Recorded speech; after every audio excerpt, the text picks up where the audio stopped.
What really happened with your host, Mike Rivero. You're listening to the Republic Broadcasting Network, where you'll find out what the Fukushima's going on. And aloha, America. Welcome to our show today. It is Monday, December 11th, 2017, start of a brand new week. Only a couple more weeks until Christmas, so get out there and get that shopping done. And we've got a lot of stuff to talk about today. In fact, we have a huge amount of stuff going on in the world right now. The phone lines are open, 800-313-9443. Mike is in our control room ready to answer the phone. And our third hour guest today is Mark Pendergrast, who has written a book called The Most Hated Man in America. It's about the Jerry Sandusky case, and it's actually germane to this hysterical witch hunt atmosphere of sexual abuse allegations that we're seeing right now. We'll be getting into that a little bit later in the show. Meanwhile, of course, big story, obviously, was the attempted terror attack in New York in the Port Authority bus station. And apparently it wasn't a very successful one because the bomber actually survived the blast. He's in the hospital. He's seriously hurt. But supposedly he had this pipe bomb attached to his body, and it went off, but he survived. Nobody was actually killed. And they're trying to spin this. It's terror, terror, terror, terror. And while they're admitting there is no connection between this individual and ISIS, nonetheless, it was obviously ISIS-inspired. And apparently the guy's name is Aiea Ullah.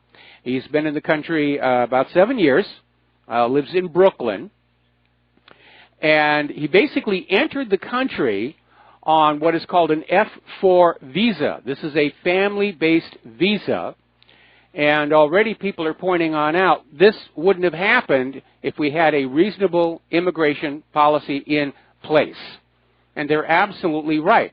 Now, the open borders people are trying to downplay it and say, oh, it's a culture of hate, it's this, it's that. Well, okay, it's a culture of hate. Let's keep it over there in their culture and not let it come here, because it really has reached a ridiculous level. Everybody who gets killed or injured in a terror attack from this point on, it all goes back to that open border agenda. That's who we blame for that. Now, getting on out to Southern California, the fires are just horribly out of control. Santa Barbara is now under threat. The wind shifted. The fire has now spread over 200,000 acres, 583 buildings, and apparently the new evacuation zone extends within 2 miles of the Santa Barbara Zoo. And the California wildfires are now larger than New York City and Boston put together. This is the fifth worst wildfire in California history.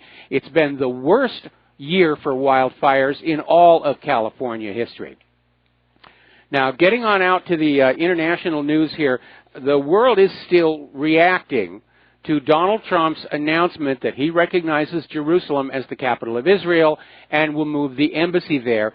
And it's starting to look like neither Trump nor Netanyahu correctly assessed what the world reaction was going to be.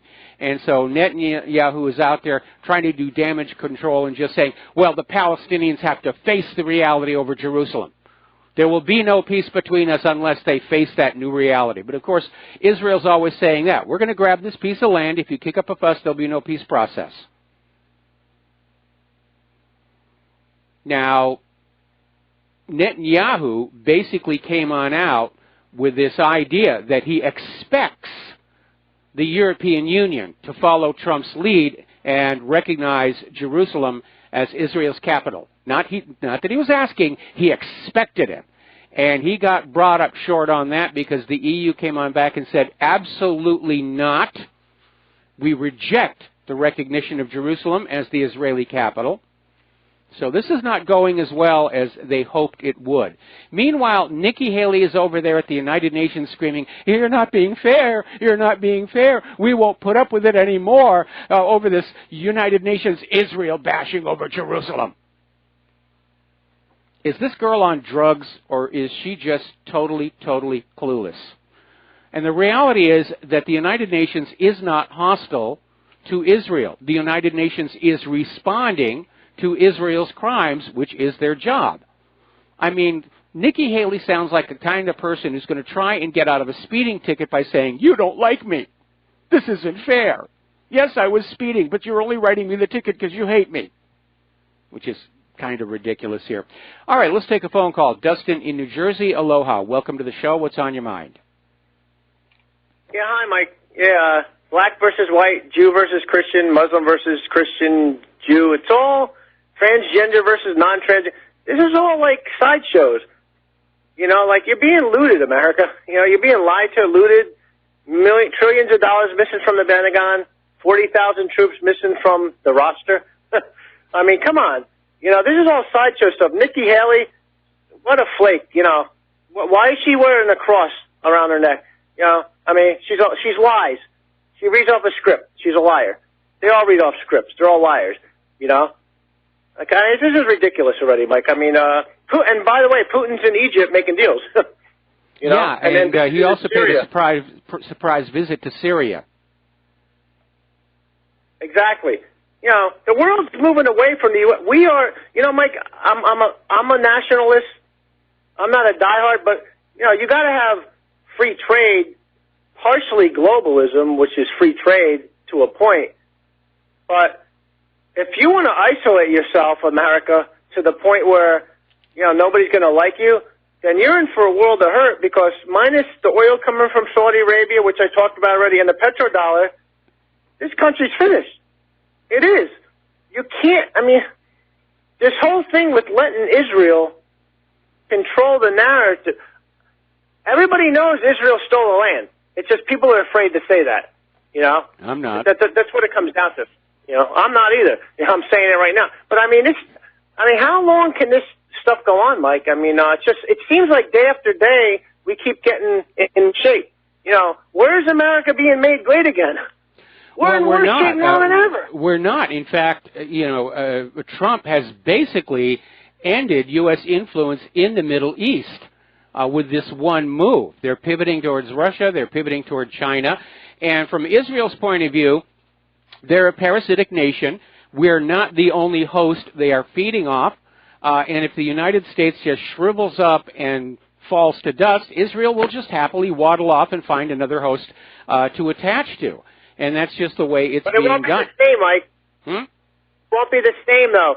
They suck off more from the U.S. than anybody else. They will have, their economy would shrink because they just can't afford, even if they get money from other nations, they don't get the same amount from us. So if we fail, they're finished, too. I don't think finished would be the good word. They would certainly be diminished in power. But it's an unstable situation. There's no question about it. Anyway, Dustin, we're going to let you go because we got a lot of stuff to cover before our third-hour guest. We're going to do a shout-out now to our on-air affiliates who are just now rejoining our network. Now, over in Turkey, Erdogan is saying the recognition of Jerusalem as Israel's capital is null and void. Nobody is going along with this, even countries that supposedly were our allies, like much of Europe. And apparently there have been huge protests against the United States and against Israel in Istanbul. And basically Palestinian ambassador to Ankara, Fayed Mustafa, was out there saying peace can never prevail without independence of Palestine, and Palestine cannot be an independent state without Jerusalem as its capital. And here's where you need to keep in mind. Palestine is willing to share Jerusalem with Israel. Israel wants it all. And it's been that kind of an attitude that is behind all of the pain and suffering and death over these last half century here. Now, Erdogan's gone further, saying that the U.S. is a partner in bloodshed with the decision about Jerusalem. With its decision to recognize Jerusalem as Israel's capital, the United States has become a partner in the bloodshed. The statement by U.S. President Donald Trump does not bind us, nor does it bind Jerusalem or the Muslim world. And that is a key point to keep in mind. Donald Trump saying that Jerusalem is the capital of Israel does not, in fact, change its legal status under international law. It was a totally empty, symbolic gesture. And look at the damage it has done to our nation. Think of all those years that the United States has tried to maintain cordial relations with Middle Eastern nations, and Trump just threw it all away. And the damage is done. Even if Trump came on out tomorrow and said, I've changed my mind, Tel Aviv is the capital of Israel, the damage is done. They're already turning away from the United States and turning toward China, turning toward Russia. Apparently, there's been another huge protest up in Berlin over Trump's statement on Jerusalem. And in Beirut, rioters actually succeeded in breaching the gates on the United States Embassy. They had to be repelled by tear gas and water cannon. So this is not going anyway. And apparently, thousands of Moroccans joined the rally against the U.S. stunt on Jerusalem. This was in Morocco's capital of Rabat.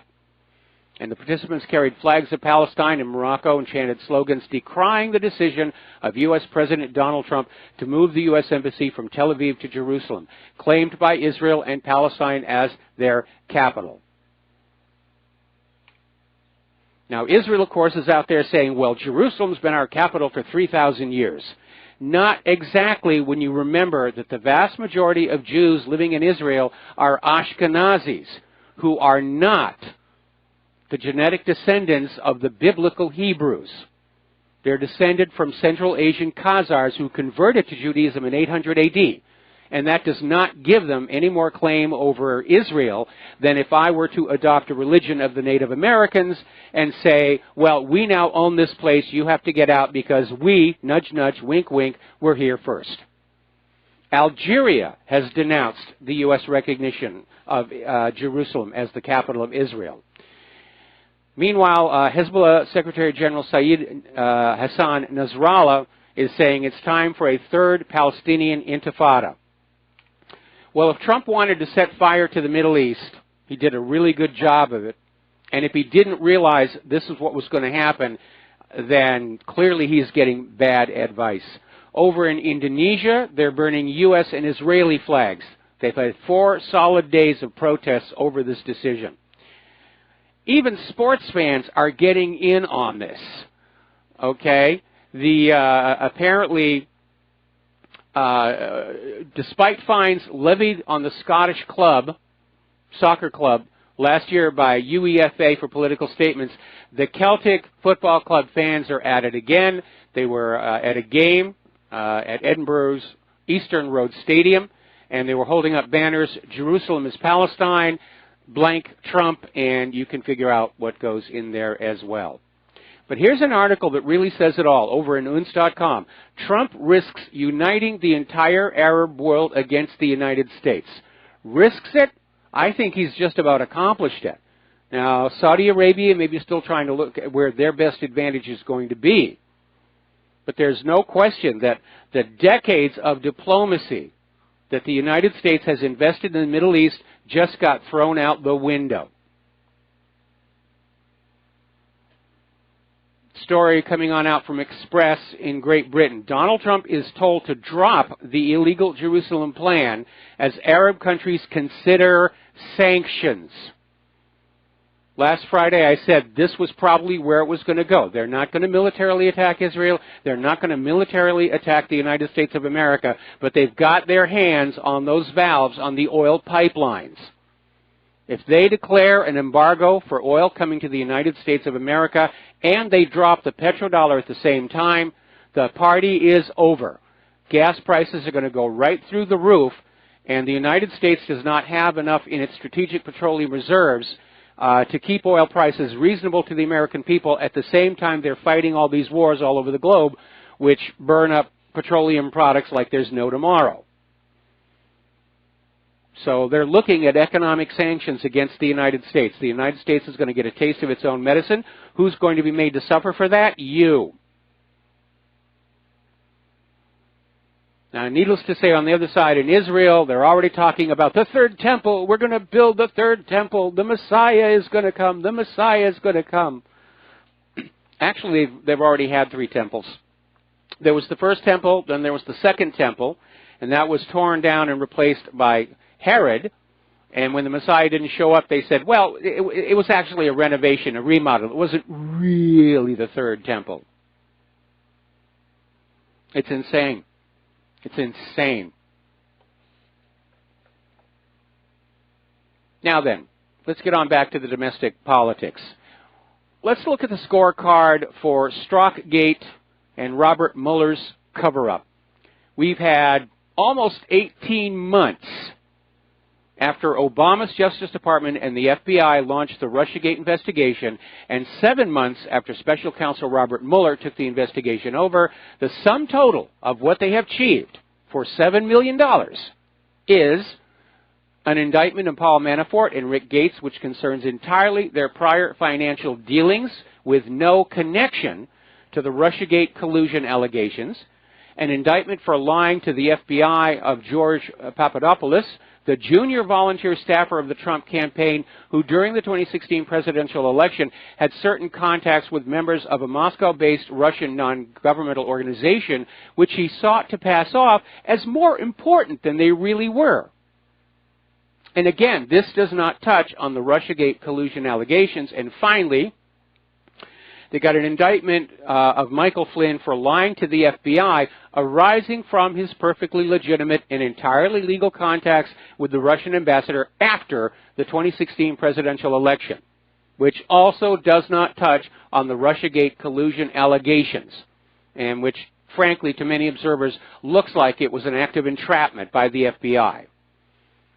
Of actual evidence to substantiate the claims of collusion between the Trump campaign and Russia during the election, Mueller has come up with zero, zip, nada. It is not there. It's a fishing expedition, and they're not finding any fish at all. Now, do you remember Fusion GPS? This was the company that was hired by the Democrats and the Hillary campaign to come up with any damaging information they could find on Trump. And now we're beginning to realize, because of the dossier, Fusion GPS wasn't doing research. They were trying to create a plausible fiction. And apparently at one point, Fusion GPS tried to create this story where Donald Trump was hanging out with Jeff Epstein. And basically, Fusion founder Glenn Simpson pushed the idea that Trump and Jeff Epstein were really close together. And of course, as you remember, Epstein pled guilty in 2008 to soliciting sex from an underage girl. And now he lives down in the Caribbean where he can do what he wants to do. But the actual Trump-Epstein link appears purely social, contrasting that with Bill Clinton's 20-plus plane rides on Epstein's Lolita Express private jet. Now, and you have to wonder, what's wrong with these people? Is this the best that we can do for political leadership? Out in California, Democratic California Assemblyman Matt DeBabna of Woodland Hills has announced his resignation on Friday after being accused of pleasuring himself in front of a lobbyist at a party in Las Vegas. Now, he's denying the allegations, but he's resigning anyway. Apparently, they're trying to revitalize, regurgitate the allegations of Trump harassing women that they used during last year's election. And so one of Trump's accusers has gone public again saying that Trump kissed her 12 years ago and it ruined her life. Her life was over after that one kiss. Now just think, if she'd actually kissed Trump back, she'd be the first lady now.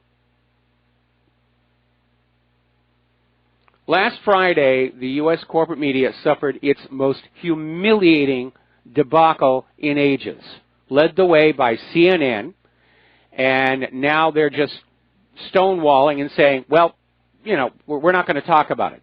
The same way that BBC talks about how they were reporting on the collapse of World Trade Center 7 more than 20 minutes before it actually happened. Well, we don't know and we're not going to say. And basically it has to do with this attempt to create the idea that WikiLeaks and the Trump organization were sharing DNC emails through back channels. More about that when we come back. And aloha America, welcome back to the show. And we're talking about this major media debacle that began last Friday with CNN, and then it was picked up by MSNBC and CBS without taking a look at what was really going on. And the gist of CNN's story was that on September 4th, which was before WikiLeaks publicly announced the DNC emails, there was an email from Michael J. Erickson to the Trump campaign indicating where they could find the files, where they could look at it. And CNN was out there saying, see, this proves this is collusion with Russia, because as we all know, WikiLeaks is an arm of Russian propaganda. They're a hostile foreign state actor. This is the proof. And everybody was just out there, and they were just, popping the champagne corks until the Washington Post came on out, to their credit, and said, you've got a major part of the story in wrong, because the email was not dated September 4th, as CNN claimed, but September 14th, after WikiLeaks had already published access to the DNC emails online. So this Michael J. Erickson was simply some random individual who wrote on in and said, you guys got to look at this. Exactly the opposite of what CNN presented that it was. All right, we've got some callers waiting on the line. We're going to start with John in Canada. Aloha, welcome to the show. What's on your mind? Yeah, hi, Mike. Good show, as always. I want to backtrack a little bit and get onto the subject of Jerusalem. I'm upset that the U.S. did what they did, but I think I've found a way that I could sort of subtly protest that. And from now on, if I ever refer to Jerusalem in terms of Israel, I will call it West Jerusalem. And anything regarding the Palestinians, I will refer to Jerusalem as East Jerusalem.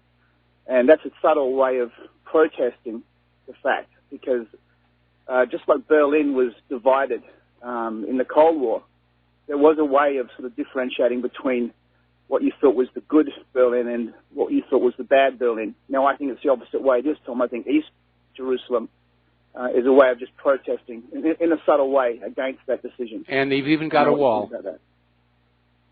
They've even got a wall, and then you're sort of calling it for what it is. It's a divided city, and Israel, I think they'd love to have the entire carte blanche, of Jerusalem. And by calling it for what it is, I think it's a way of sort of putting it back in their face and saying, you know what, until you actually formally, take control of the entire Jerusalem, it's not all yours. I don't know what you think of that. Well, I think looking at the two cases in history tells you where the bias is coming on down, because when the Soviet Union cut off access to West Berlin to try and starve them into surrendering their own government and accepting rule by the Soviet Union, the world responded with the massive airlift, the Berlin airlift, just flying airplanes of food and water and medicine and everything to keep West Berlin going. Well, now you have Israel is attempting to basically cordon off and strangle East Jerusalem, and the world does nothing. Exactly. Yeah, I'm never going to call it just by its term of Jerusalem. From now on, I'm either going to call it East Jerusalem or West Jerusalem. And I think it's a good idea. That's what I mean. Right on. Okay, thanks, Mike. I'll get off the phone now. All right, thanks an awful lot. We're going to switch over to Margie in California. Aloha. Welcome to the show. What's on your mind? Hello, Mike. Yesterday, I know a Syrian, he owns a small store, and I just asked him what he thought of what Trump did as far as claiming Jerusalem as the capital for Israel, and I asked him, what do you think about that? And he said, I think that's Trump's way of asking Netanyahu for help, because there are strong rumors that they're planning on assassinating him. They're planning on doing things to Trump, and maybe that's his way of asking Netanyahu to help protect him in Washington. Well, that may be one theory, but we do know that AIPAC and Netanyahu have been lobbying for this for decades. We know that Trump's main financial support, Sheldon Adelson, said this was what he wanted. And so Trump is taking care of his supporters and his donors, but he obviously did not really consider the long-term results of what he was doing. Mm-hmm. Yeah, but I do kind of think that he needs some kind of protection. I don't know if the military will be protecting him that much. Well, I know Donald Trump has the regular Secret Service protective detail, which unfortunately hasn't been all that impressive of late. I think he still has his own private security as well. And I really do hope they're doing their job, because as disappointed as I am in Donald Trump, I don't want anything to happen to him, because the resulting chaos is just going to make things that much worse. Yes. You're right. Okay? Okay, thank you very much. All right, thank you very much for the phone call. We have another caller waiting on the line, but we're too close to the commercial break, so we're going to take a break for some words from our advertisers, and when we come on back, take this phone call, get on back to the news, including all of the times CNN has botched the news this year alone. We'll be right back. And aloha, America. Welcome back to the show. We're going to go back to the telephones now. Max in Canada. Aloha, Max. Welcome to the show. What's on your mind? Max in Canada, no. Max in Connecticut. Okay. What's on your mind? My pronunciation is a little bit, worse. Anyway, no, because we are talking about the Bible. Jerusalem is the capital of Israel. So I would like to ask a question. Okay, Samaria, what was the capital of what? Somebody doesn't know the history or real history. Samaria was the capital of what? Well, let me ask you this question. Can you show me the capital of the Sioux Nation? And yet nobody doubts the Sioux Nation actually existed. No, I don't get it. The Sunni Nation, what do you say? No, I said the Sioux Nation, the American Indian, the Sioux Nation. You can't point to any place as being their capital. Doesn't mean they didn't exist. That's one of the arguments we're getting from Israel now is, well, we can't point to an official location of Palestine, therefore they didn't really exist. And it's a fraudulent argument. I'm talking on the Bible, back in the history. So we should not even back in the history, the Bible. Okay, Samaria was the capital of the kingdom of Israel. It was not Jerusalem. Jerusalem was a capital of the kingdom of the Judea. Okay. That is what I'm talking about. Samaria, do you know Samaria? Yeah. I don't know, maybe I don't pronounce right. I thought it was pronounced Samaria, but there's a problem here, and that Samaria, of course, there's a problem here in that maps change over time, and the fact of the matter is that the Israelites were driven out of that part of the world, and they're trying to come on in and say, well, we should just undo all those thousands of years of history and give it back to them. And that makes about as much sense as the Native Americans saying, let's unwind the last several hundred years of history and give North America back to the indigenous tribes. We're always moving into the future. The point is that Israel is unfortunately founded on the writings of some Bronze Age goat herders, and they're still running their government as if they're Bronze Age warlords. And that is way out of touch in the nuclear age. And all Israel has to do is start being fair and balanced to give to the Palestinians that which Israel demands for itself, a right to exist in a capital city. And all this will go away. But unfortunately, Israel's government's attitude continues to be, no, we're supposed to have it all, and maybe if you're nice to us, we'll give you something down the road. Oh, yeah. I'm with you on that. Yeah, I'm with you on that. But because today, for example, on the news, I read that Benjamin Aiea, he brought up the Bible, saying that Jerusalem was the capital of Israel. But that is not true. Jerusalem was never the capital of Israel. They're using this. They're using this. It was how do you say Samaria, I think is Samaria. The pronunciation.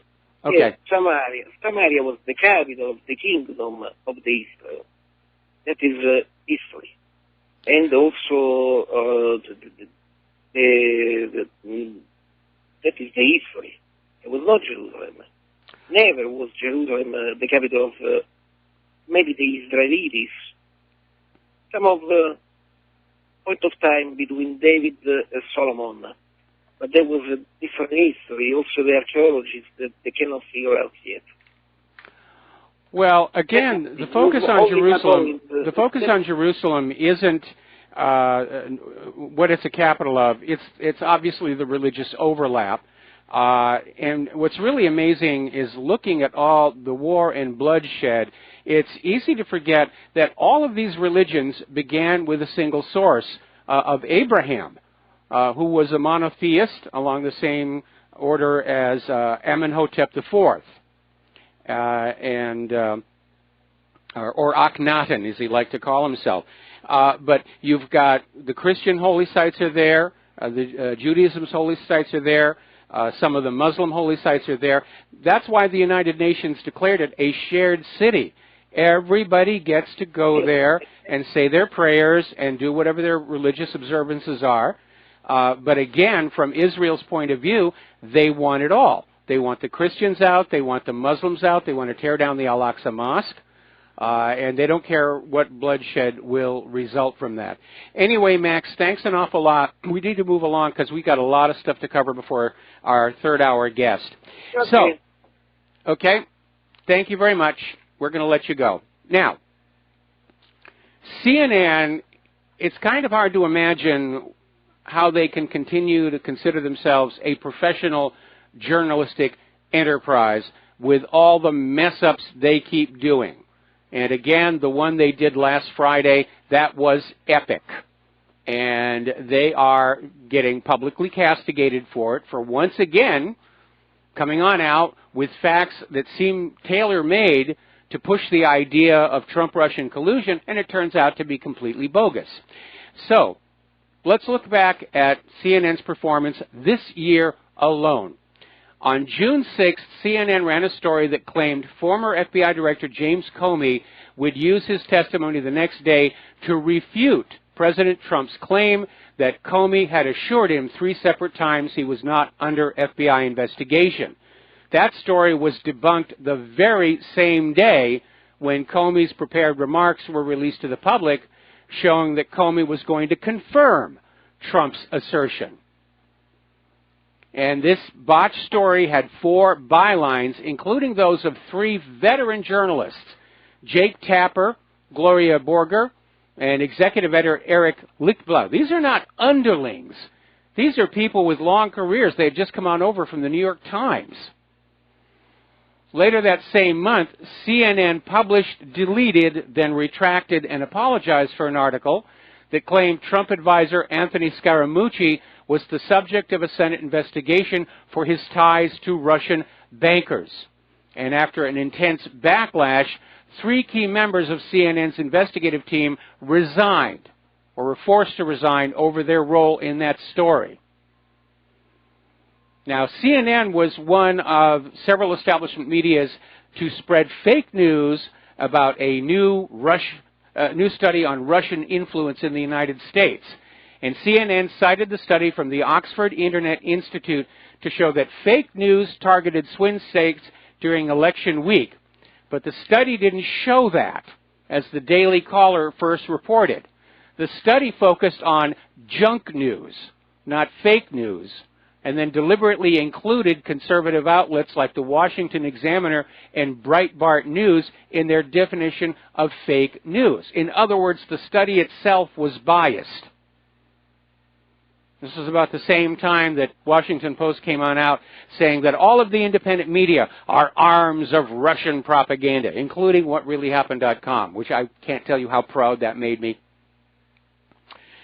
CNN did another whoopsie when they came on out saying that a Republican donor had initially funded that Russia dossier.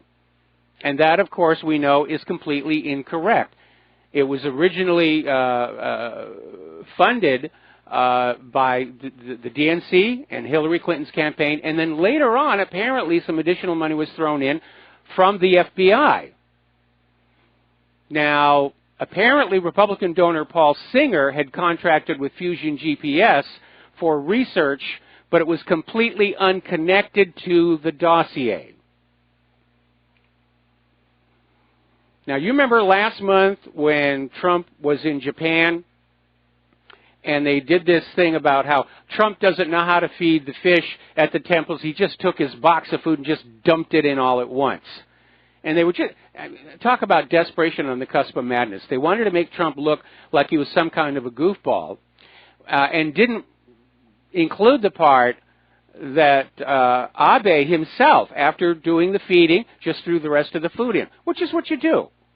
Over at the Byodo Inn Temple, when Claire and I go to feed the fish, you'll feed a little bit, then when you get down to the bottom of the bag, you just shake it on out. And they ran with this story just trying to harm him. And it goes on and on. When Trump was in Japan, CNN tried to make it look like Trump was unaware of the fact that Japanese automakers have factories here in the United States of America. These are not mistakes. These are lies. And the people doing these lies are not underlings, they're not newbies, they're not people just out of journalism school. We're talking about top editors and reporters. We're talking about prostitutes and correspondents. And they're starting to feel the pressure over there.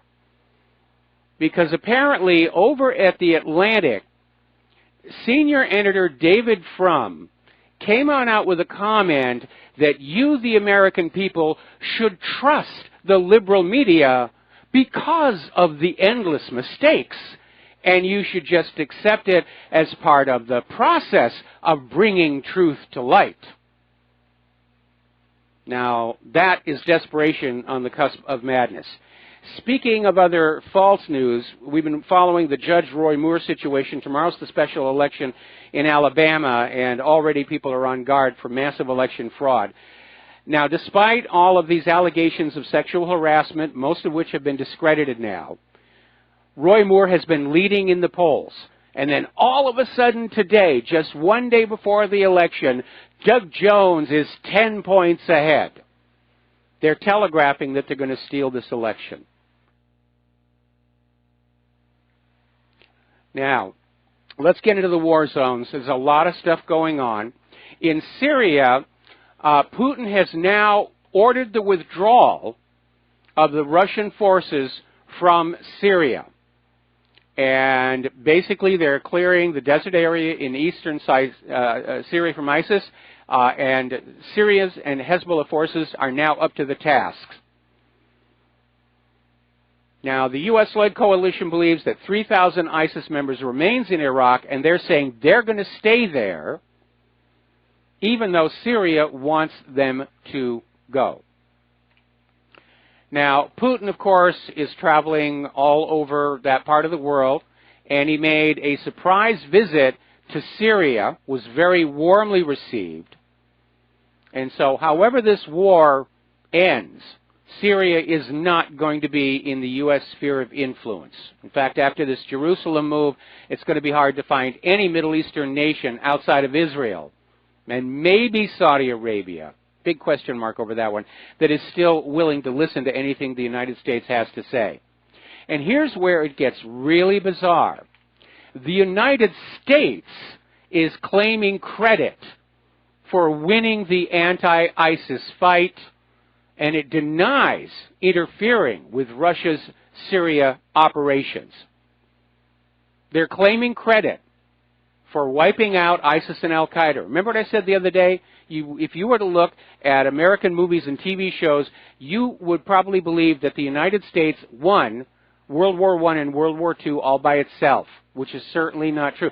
And here they are again, trying to take credit, saying, yes, we are victorious, because they don't want to admit they lost this one. And here is where it's getting really serious. This is an article out of Russia Insider, where apparently the Pentagon is now threatening to shoot down Russian jets over eastern Syria. That's our sky. That's our turf. Well, eastern Syria is where the remnants of the U.S.-backed terrorists, ISIS and Al-Qaeda, are still being still in operation. I don't think we want to get into an aerial furball with Russian aviation. But it looks like it's only a matter of time before this actually happens. Now, Iran has extended an olive branch to Saudi Arabia, saying that they want to go back to being friends with Saudi Arabia if Saudi Arabia will get out of Yemen and basically end their new ties with Israel. This is coming from Rouhani. And it's not entirely without merit, because Israel has been luring Saudi Arabia in with all this talk about what a threat Iran is to everybody. They're going to have nuclear weapons in a couple of weeks. And by the way, Israel's been making that claim for 30 years now. Saudi Arabia may be looking at all their neighbors who are now pivoting away from the United States and Israel toward Russia and realizing that they don't want to be isolated. They want to go on doing business with their neighbors. So it's too soon to say what Crown Prince bin Salman is going to do. But Iran apparently feels that there is an opportunity there for rapprochement. Meanwhile, Iran's Foreign Minister Mohammad Javad Zarif is basically asking Europe not to side with the U.S. against Iran's missile program. He's calling the P5+1 deal a rare triumph of diplomacy over confrontation, and he's saying that Europe, instead of siding with Washington and getting into another military crisis, ought to say the deal is working. Now, he's actually playing to sympathetic ears, because many of the other signatories to the P5+1 deal are saying, it's working. Why are we messing with it?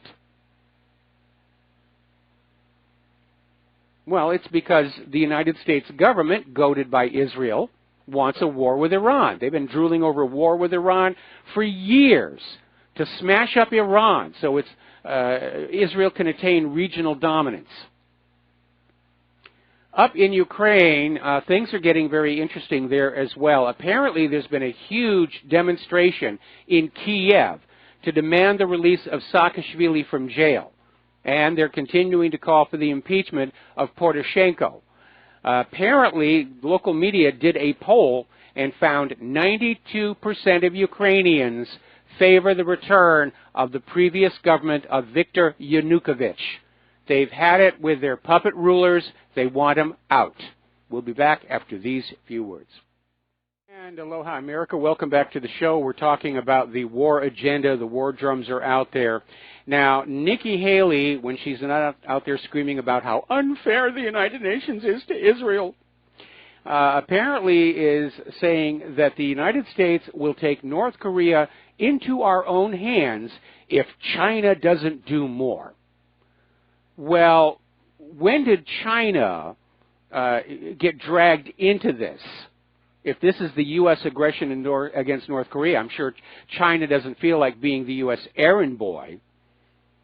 So the U.S. kicked up this mess in North Korea with all the saber rattling and the drills and all the harsh rhetoric, and they've brought it to the edge of a crisis, and now what do? They turn around and say, you China, fix this. China, I don't think, is going to do anything about it. So Haley's out there talking tough, saying, we're going to take care of North Korea ourselves. Okay, Nikki, here's your rifle. Here's your parachute. We ran out of the camo BDUs, and all we have left are these day-glow orange jumpsuits from the CIA's torture centers. So watch your head climbing into that military transport, and we'll call North Korea and tell them you are on your way to whip their rear end all by yourself. The rest of us, we've had enough of war. Over the last 16 years, and before that, we're going to sit this one out. Meanwhile, in another example of saber rattling, Japan, United States, and South Korea are going to hold missile tracking drills off the coast of North Korea.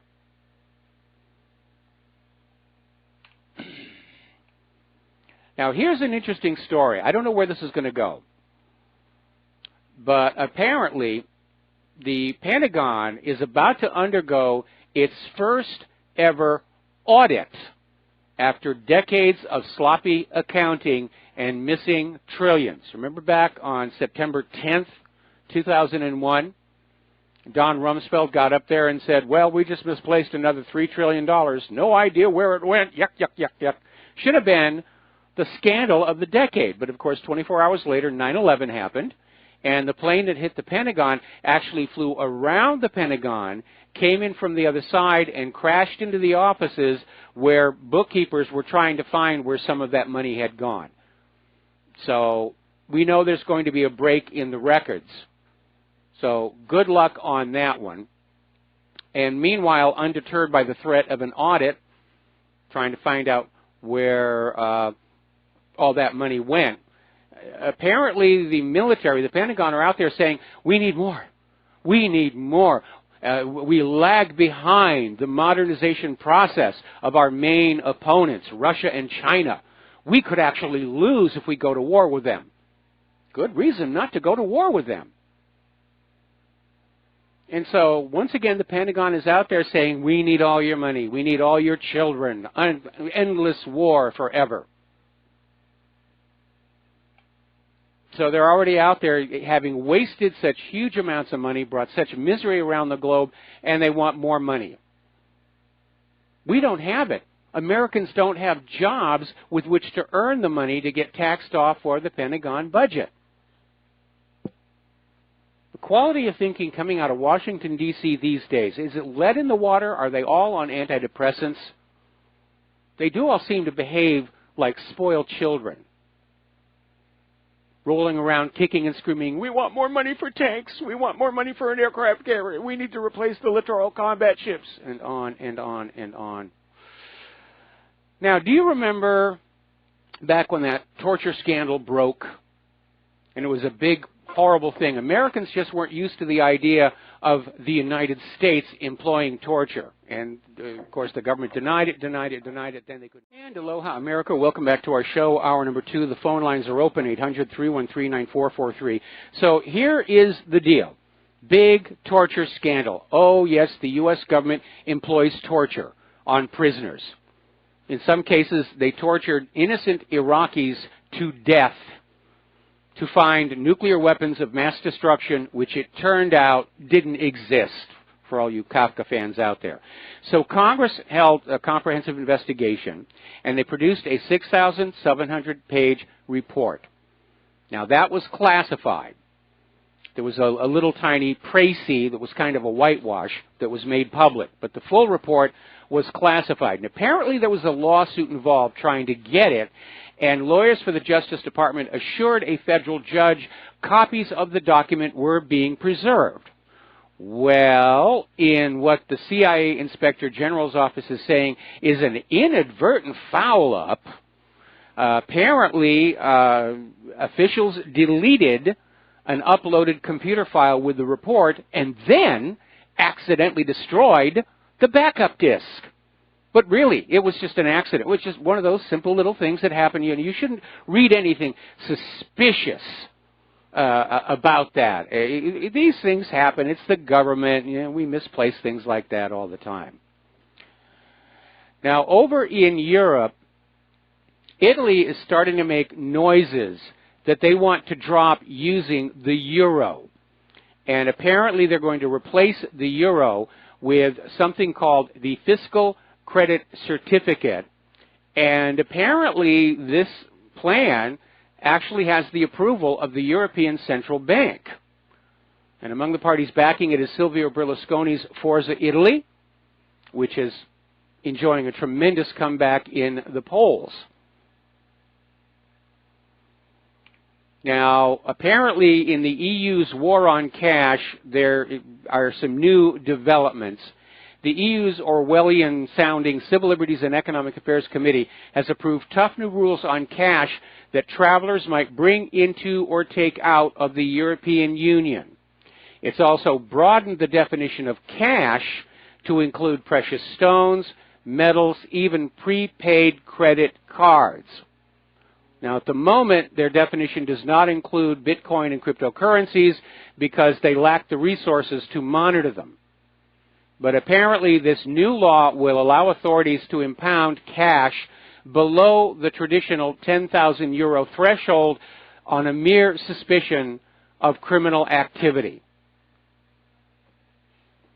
So Europe is now off my bucket list.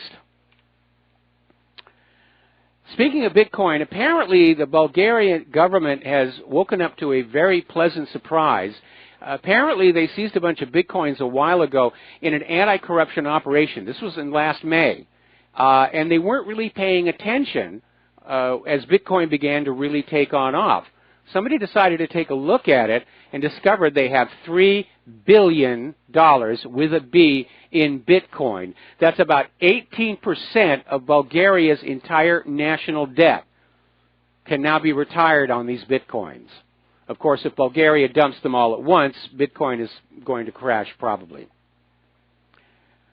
Over in France, Macron is facing a tough new challenger after populist candidate Laurent Wauquiez was elected president of France's Conservative Party in a landslide victory.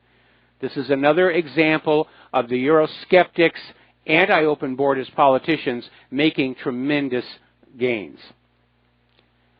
Now, in January of last year, when he was still a candidate, Donald Trump made a comment that thanks to mass immigration, Brussels was turning into a very terrible place.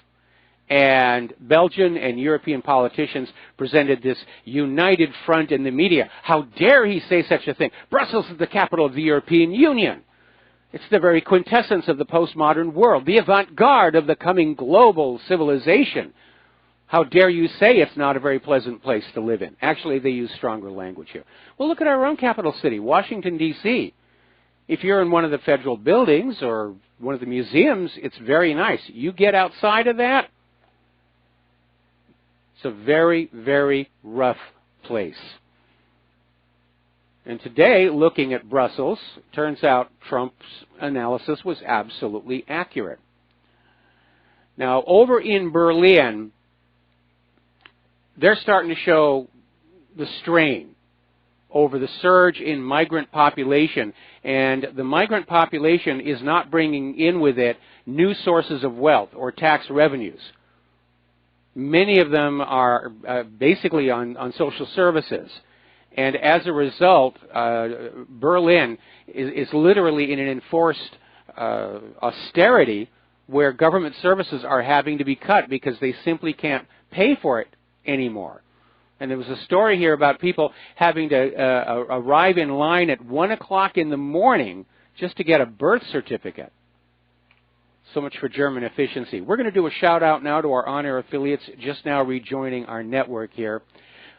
Now, let's talk a little bit about computers. I've been getting a lot of complaints lately about ads showing up on my webpage that I cannot track down. Because I do like to slap down advertisers who are abusive of our readers, but it turns out, and you're going to love this one, this is over at forumsxfinity.com. Apparently, Comcast is now injecting JavaScript code into pages you request on the Internet. So when the browser renders the web page, the JavaScript generates a pop-up trying to sell you things. In other words, Comcast is hijacking our pages for their own advertisers.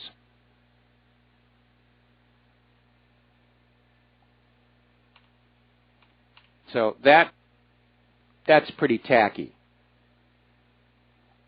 Now, if you have a Hewlett-Packard laptop, you're going to love this one. Apparently, for the second time this year, Hewlett-Packard is having to patch its laptops after a security researcher found a driver-level keylogger. And apparently, this was located in the Synaptics touchpad driver, which is used in almost all, across the board, HP laptops. Now, it's turned off by default, but a single change to a registry entry can turn it back on, which means it's open to malware. All right, let's take some phone calls now. Tony in Puerto Rico, aloha. Welcome to the show. What's on your mind? Yeah, hello, Mike. I don't know if you ever heard of Jim Fetzer. Yes, we've talked to him. We've done some of his stories, not all of them, of course. Okay, yeah. I was listening to him the other day, and I kind of disagree with him. He stated that the Twin Towers were brought down by many nukes. That's why I don't talk to Fetzer much longer. Yeah, because that'll irradiate the whole city. Nobody can live there, work there if that happened. What do you think? And there's radiation monitors all over the city anyway. If that had been the case, the alarms would have gone off. But unfortunately, I think that Fetzer or whoever's feeding him this stuff, his job is to try and make the independent media look silly. It's a propaganda term called kookification, and Fetzer, he's had books out there about how the Apollo moon landings were faked, and so we don't associate anymore. Okay, thank you, Mike. Good night. All right, thank you. We're going to switch over to Peter in Los Angeles. Aloha, Peter. Welcome to the show. What's on your mind? Yeah, hi, Michael. I wanted to remind you also, as you went over the torture report, that while the Senate and House were compiling the information on the torture report, the Intelligence Committee in the Senate and the House were spied upon. These are the committees that were set to oversee, and the oversight committees for the CIA. The CIA spied and bugged their phones, bugged their offices. They broke into the computers. That's how they control that. They hacked into all their computers. That's right. Yeah. And threatened some of the staffers with prosecution. But I wanted to say, I sent you an article that I ran into this morning. Mm-hmm. And I'm not sure whether or not it's true or not, but it was alarming, and it had just enough in it that I wanted to send it to you on an event that they say took place on the 19th of November, where apparently a Marine unit was sent into an armed Marine unit, surrounded and went into the CIA quarters at Langley, Virginia. Did you see that? I've seen it. A lot of people send it to me. I cannot confirm. I cannot confirm this. I was asking about that. But in the meantime, Mike, just since November 19th, just to keep everybody up to date, A, Trump let them get away with the torture report being lost. B, Pompeo, the used to be director of the CIA, is being removed and gone, supposedly going to the State Department, and a new director of the CIA is being put in. And also, there's that whole story about Trump trying to privatize intelligence even more to neuter the deep state CIA. All that has taken place in the last month, and there's a lot there, you know. Well, it's hard to see how it's connected, but you need to remember what happened to the last president who wanted to shatter the CIA and scatter the pieces to the wind. I seem to remember he had the back of his head blown off. Something like that. But there's a lot of and then even with the reporting that you talked about with CNN and how they were completely false stuff. That that people are saying that was leaked back to one of the intelligence committees or the intelligence agencies themselves, who of course, you know, they get that story out and the retractions are minuscule. Most of the people, including my own wife, still think that story from Friday was correct. Yeah, so, and it's an old propaganda technique. You know, make the lie a headline, make the retraction a footnote underneath the obituaries. But we know that along with corporate masters and Israel lobbyists and everything, the Central Intelligence Agency has had the corporate media under control going back to the end of World War II through something called Project Mockingbird. And it was simply a case of making sure that all of the top executives at all the corporate media outlets were CIA assets. Yeah, and that was confirmed during the church committee hearings in the 70s when William Colby, the director of the CIA, was quoted as saying something like, "Yeah, there's virtually no serious media person who isn't under our control." Yes. Remember that? I remember that. But anyways, just wanted to, by the way, William Colby was then died under very suspicious circumstances himself. Yes. But at any rate, Mike, I just wanted to, if you had heard anything more about that coup thing, to me that's plausible, but I sent it to you, and I didn't expect you to run it. I just wanted to make sure you saw it. I can't confirm. I absolutely cannot confirm that it happened. Okay? All righty, guys. Thank you. All right. Thanks an awful lot. We're going to switch over to Daniel in Canada. Aloha. Welcome to the show. What's on your mind? Aloha, Mike. Yeah, I just wanted to mention this suicide bomber attempt in New York City today. They're trying to wag this thing at us, and I'm just fed up with this stuff. It's like, this looks so fake. They've got this guy, they asked him what his motive was, and he's mentioned something about the incursion into Gaza. And that was his words. You to tell me this guy uses words like incursion? Yeah. And how did they even get this guy to talk? He just finished trying to blow himself up, and they've already got all this background on him. Well, I'll tell you, whatever was going on here, it definitely fizzled, because if there are no deaths, then it's just not going to hold the American people's imagination. So this guy, more than likely, was another disaffected immigrant who was recruited and groomed and conditioned to go on out and do this jihadi thing. But somebody messed up the bomb. Because obviously for him to still be alive, it wouldn't even qualify as a detonation, more of a deflagration. Only 4 people were hurt. Nobody was killed. But they are trying to fan this up like terror, terror, terror, terror. But I don't think they're going to get a lot of traction with it.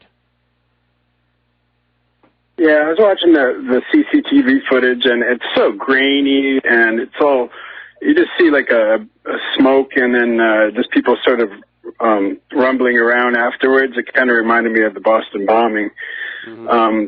Anyways, on the subject of fake news, you got to get Mark Dice on your show for like a 3rd-hour interview. He just finished this book called Fake News, and so he's probably willing to try and pump this book out there. Thought I'd mention that since you're talking about CNN and stuff. Well, we're talking about CNN because they seem to be about the worst offenders, but again, they're all under control, and their job is to try and control what the American people are thinking, and they're failing miserably, and I think they realize that's what's going on, and they're desperate to somehow bring back their monopoly over the political discourse of this nation. And I think that's behind the reason they abandoned net neutrality. They're trying to find other ways they can shut the independent media down, because this government has lost the ability to lie to the people with impunity, and that is that's a bad thing to lose, especially when you're in the middle of a war. Yeah, it's this whole corporate media. I don't even use that word. It's too nice of a word to give them. I just finished watching the Patriots Day movie about the Boston bombing, and I'm looking at the credits at the beginning. Like, CBS News produced this movie. Yes. Now, when's the last time you've seen CBS produce a feature film that goes into theaters? And this thing was just, I needed a barf bag. There's so many lies in it. Yes. Because I've studied Boston bombing quite extensively. The bombs were bigger and just big Hollywood. Lies, lies, lies. I couldn't believe it. Well, they try and use movies to cement the official legend, like on 9/11, Flight 93, Let's Roll, and they made this big movie about the heroic people on board that airplane, and there's absolutely zero evidence to support anything about it. Unfortunately, there are still too many people who will go into a movie theater, see something on the screen, and say, oh, that's reality. That's what actually happened. No, it isn't. Take it from me. I worked in film for a lot of years. What you're seeing on that movie screen, what you're seeing on the TV screen, it's make-believe. And if you try and decide what you think of the world based on make-believe, you're going to be in serious trouble. Yeah, this movie had the Sarnev brothers. They're sitting at home watching jihadi Al-Qaeda movies with the monkey bars and all that, and they had no friends, which wasn't true. They had lots of American friends. They were 9/11 truthers. I mean, I couldn't believe this thing. I mean, I made my wife watch it, and that kind of made her into a little bit of a truther lately. She couldn't believe it, and she was reminding me of things. Well, you know, the older brother, Tamerlan, he was a martial artist. He was winning awards. He had a very nice car. He actually wanted to be a movie star, and he was on his way. He had the looks, and of course, if you have a martial arts background, there's already a market for that kind of thing. This is not the kind of person who throws all of that promise away in a bombing. And again, as I keep telling everybody, the backpacks the Sarnev brothers were photographed wearing at the Boston Marathon were gray. The backpacks that held the bombs were black. And I find it amazing that Tsarnaev's defense attorney just walked into the court and told the jury, he's guilty. Yeah, I'm not even going to try and defend him. Because just the photos of the backpacks and the bomb, the backpacks with the bombs and the backpack on the Tsarnaev brothers, that's your reasonable doubt right there. And you cannot convict if there is a reasonable doubt. Yeah, I had a great YouTube channel that just got nixed, and it had one video of some protesters outside the courthouse in Boston, and they were holding a big placard with that picture that you sometimes post with the different backpacks, and that video got axed right away. That lasted about 2 weeks. That one got a couple thousand hits, but that's it. Like they don't want the truth getting out. No, they don't. They absolutely do not. All right, well, listen, we're coming up here on a commercial break here. I'm going to have to let you go. We have another caller waiting when we come on back from these words from our sponsors. So stay tuned. Aloha, America. Welcome back to our show, and it's time to grab your pencil and paper here because I'm going to give you an address and a phone number. If you would like to support Republic Broadcasting, and we need your help. We're up against the varsity right now in terms of the hackers that are after our server. We're dealing with equipment that's outdated. Certainly out here in Hawaii with all the salt air, this equipment all behaves like it's made out of compressed rust. And you'd be amazed at how quickly it all falls apart. So if you want to send in a check, a money order, something like that, the address is Republic Broadcasting Network, 2251 Double Creek Drive, number 302, and the city is Round Rock, Texas, 78664. If you would like to call in a donation by credit card or debit card number, the phone number is 800-724-2719, extension 03. All right, let's take some phone calls. We're going to start with Rick in Arizona. Aloha. Welcome to the show. What's on your mind? Net neutrality is on my mind, Mike. Yes. In 2008, there was a vote on net neutrality, and there's 35 congressmen in the state of Texas, and everyone voted against it, including your precious Ron Paul. Now, this morning, after this bogus terrorist attack, whatever you want to call it, a police lieutenant was on MSNBC saying that these chat rooms on the Internet are the radicalization location for terrorism, and we have to get the ISPs to shut them down. Now, political discussion is the number one threat to the establishment, and they're coming at it with both barrels. And it's all happening under your buddy Trump. All you Trumpers out there think this guy's so great. I don't know. I don't think so. Well, no, I don't think he's great anymore. He's been a tremendous disappointment. I just think Hillary would have been worse.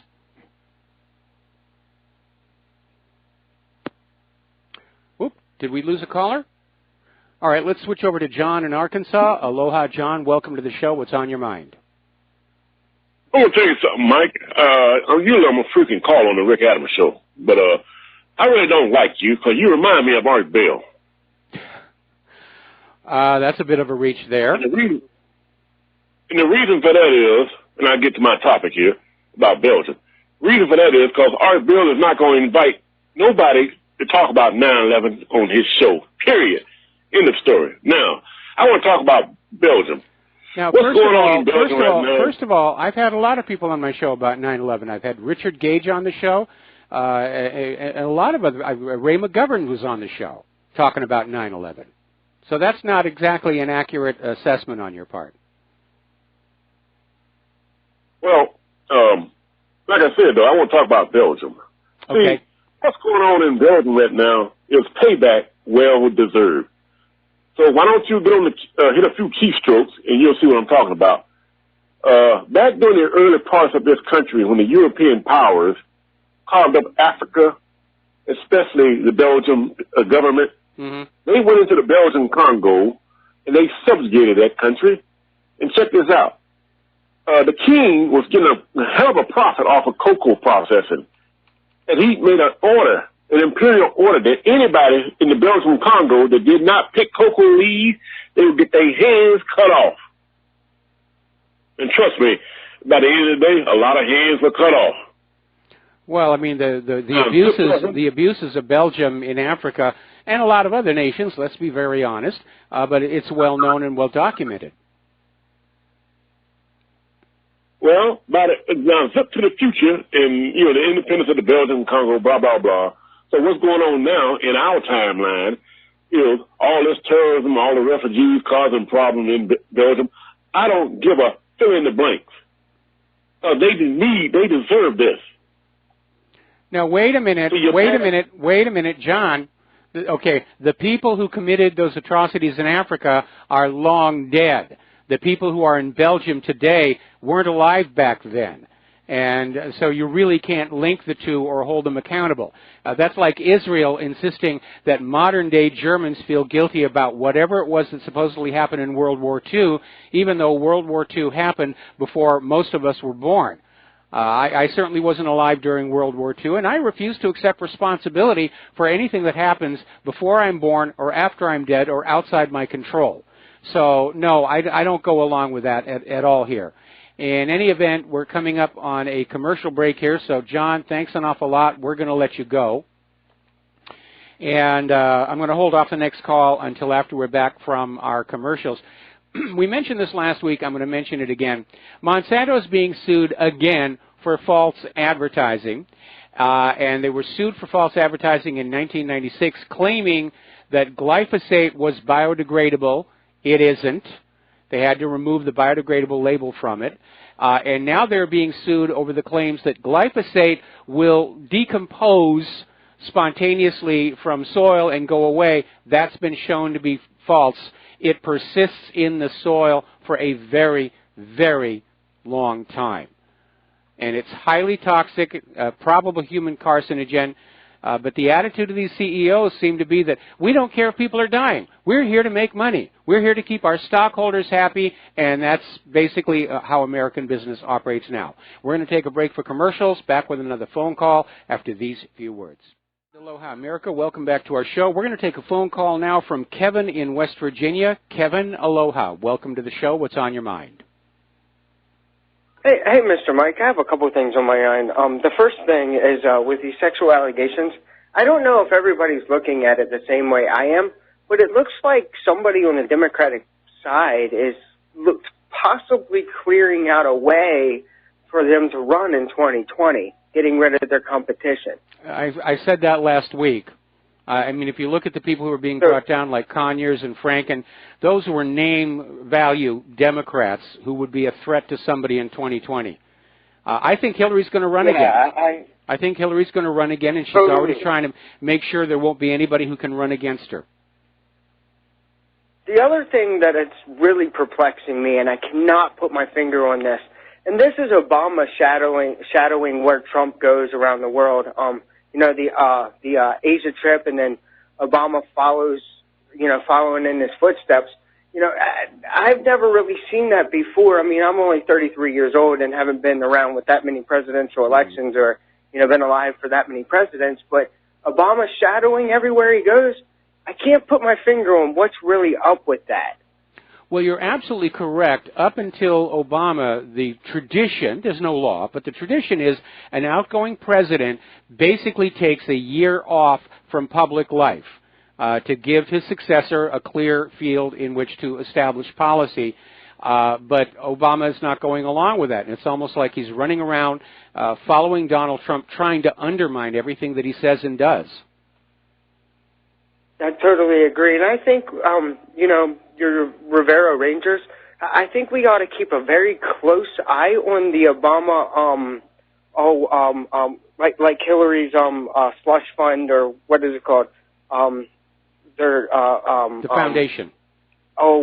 Foundation. Yeah, that's it. I think there's something up with that, and tied. I know he's tied in with Soros and everything, but I think there's something really, really nefarious that Obama's up to with against Trump. I mean, and don't get me wrong, I don't agree with Trump on everything that he does at all. Me neither. I do think he's doing the best that he can, but he's human like us. I mean, if our hands were tied and trying to do the best we can, what would be our own outcome? I think we ought to give the man the benefit of the doubt. I know he hasn't followed through with a lot of campaign promises, but it's only been a year. It's only been a year. Yeah, his term in office is 1/4 over. And the way he's going to be a single-term president. There's no question about that. And I don't know why he doesn't wake up and realize what's going on. We're going to see massive election fraud in Alabama tomorrow, and that should send a warning flag to Trump that unless his Commission on Election Integrity really starts doing its job, the Democrats are going to seize Congress next year by hook or by crook, mostly by crook, and then they're going to try and impeach him again. Absolutely. Now, there's one more thing I want to bring to your attention. I ran across a plan, and this plan reconstitutes and it's a notification process to make every state its own sovereign nation, its own independent nation state. If we were to do this and to follow this plan and to follow this law, we could get, the country back from under corporate America and bring it back to the people, giving the people control of the military and restating and rebirthing page 2 of the Declaration of Independence, and then we could actually go after. It sounds good, but the last states to actually try and do that was the Confederacy, and that didn't work out too well. Yeah, true. We just need people to stand up, and I can't deal with this anymore. I want my country back. I'm in agreement with you on that one. I want the country back that I thought I was living in. And maybe we've just been living a lie for these 60-odd years, but I want the country back that the schools told me I was living in, because we definitely don't have it. Mike, I think we're going to have to fight this one. And I hate to say it. I mean, I'm not for violence, but I think sooner or later we Americans have to draw the line and grow a backbone and stand up. I disagree with you. I don't think the people of this country are ready for a revolution, but I do see indications of a coming collapse of the federal government the way the Soviet Union collapsed. And so I continue to counsel patience and calm, and don't do anything violent that would only give the government a justification to come on in and declare a national emergency, ban the guns, shut down the Internet, and all the other things that they dream of doing when they're asleep in their beds at night. Totally agree. Well, that's all I have for you, Mr. Mike. I hope you have a wonderful day, and I hope nobody else criticizes you. I hate to hear that when they do that. Yeah, everybody's got a right to criticize. I just didn't think it was particularly valid here. Anyway, it doesn't really matter. Kevin, we're going to let you go, and we're going to switch over to Steve in Florida. Aloha, Steve. Welcome to the show. What's on your mind? Yeah, Mike, when you mentioned that the United Nations had said that Jerusalem would be shared, I understood that, but then, so what has happened since then? Did the United Nations convene and change their mind on that whole shared, or did the United States overstep their authority or overmind the United Nations? What happened there? Well, the United States does not have the authority to change the status of Jerusalem. Donald Trump's announcement has zero meaning in international law, and the original declaration of the partition plan that Jerusalem be an international city shared among the major religions still stands. And so basically Trump has destroyed our foreign policy in the Middle East for an empty symbolic gesture. And I would have to say it is probably one of the worst foreign policy disasters in U.S. history. I agree. So now the nations that are comprised of the United Nations have stepped forward and said, hey, wait a minute here. You've overstepped your authority here. This is not something you can do on your own. So nobody's said that, right? Well, what they've all come on out and said is they are not going along. See, what Netanyahu was hoping was going to happen is when they first grabbed off a chunk of Palestine, they were able to persuade President Harry S. Truman to recognize the new Jewish state of Israel. And interestingly enough, Harry Truman actually struck out the word Jewish and replaced it with Nation of Israel. And once Truman had done that, other countries started coming on board. And I think Netanyahu thought that was going to happen again, that if Trump declared Jerusalem the capital of Israel, all the other nations would hop on board. Has not happened. The Czech Republic briefly considered doing it, but apparently they've pulled back on it as well.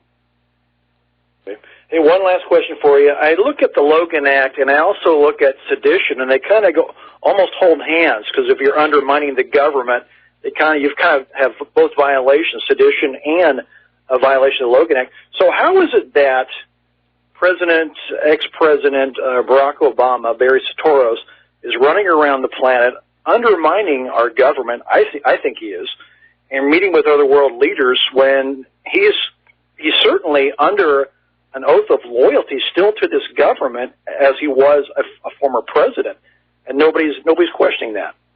Well, they should question it, and again, you have to look at exactly what he's doing.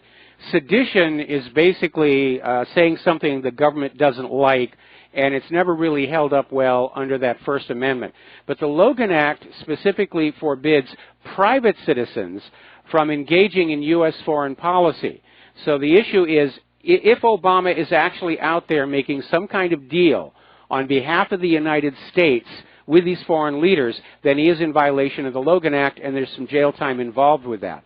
One of the things that really concerns me is how Obama keeps going on about how the U.S. absence from the Paris Climate Accord is only temporary. That's a very alarming comment. It's not up to him to say any longer. Right, I agree. Now, to my knowledge, nobody's ever been prosecuted for the Logan Act, violation of the Logan Act, correct? Logan certainly I have not seen was. one. Yeah, that would be true. Hey, thanks, Michael. Appreciate it. All right, thanks an awful lot. We're going to switch over to Sherry in Texas. Aloha, welcome to the show. What's on your mind? Hi, Mike. Why would President Trump want to be more than a one-term president? I mean, his life's in danger, his family's in danger every day. Why would he want to be more than a one-term president? And I think there's a future for him. For the same reason that he wanted that first term. Ego, vanity, name in the history books. Oh, that's not more important than your family. You know, I think he wants out after the one term, get the ball rolling. Remember the ant-faced Trump that I said, what does the little ant-faced Trump do to keep from getting stepped on? You call in the attorneys. You don't know what's going on there. So I think once he gets out of the presidency, and I can't imagine him staying in another 4 years with what he has to endure because, you know, his life's on the line. I mean, I don't know why there's any other way to see it. I think every president's life is on the line. He can do. You know, I mean, from Lincoln to Kennedy, I mean, if you read All Wars or Bankers' Wars, you will see how many presidents have been assassinated or nearly assassinated by banking interests, and Trump knew that coming on in. So I don't think it's a sudden revelation for him. But I think that Trump, I mean, seriously, if Trump thinks this is more than he wants to deal with, he's free to resign at any time. And yeah, we're but not he's not going to let it go. Yeah, which is why he's not going to want to go after the first term. But he's going to be a one-term president the way he's going now. Just remember, this is a very critical month this month. If he makes it from either from disappearing or from being assassinated this month, I think he will have dodged a bullet because that's all I'm going to say. I think that he's got some plans after the presidency. I don't think he's going to let it go. I think he's going to try to stick in there the whole 4 months. And after that, there's going to be all kinds of things lined up. Maybe we'll have some pleasant surprises. I'm not writing him off and saying, oh, we're going to kick him out. We can't kick him out. We can assassinate him. Well, that's all we can. I'm not asking for them to kick him out. I'm asking for him to do the job he promised us he was going to do. Yeah, but you don't know. Well, okay. I understand, Mike. I'm just trying to. I'm still holding out hope. Well, okay, and this is the month. Pray for him. I'm not. For whatever reason, he's compromised or he's sold out or whatever. But I'm tired of election after election where the American people express their desire for the future course of this country, but the core policies of this nation continue along the same path, unabated. Endless wars, impoverishment of the people, the decline of our infrastructure and manufacturing, and highly toxic products being forced on us by the medical industrial complex and the supermarket. Sherry, we're going to let you go. We're going to switch over to Curtis in Alabama. Aloha, Curtis. Welcome to the show. What's on your mind? Yeah, Mike, this is Curtis in Nevada.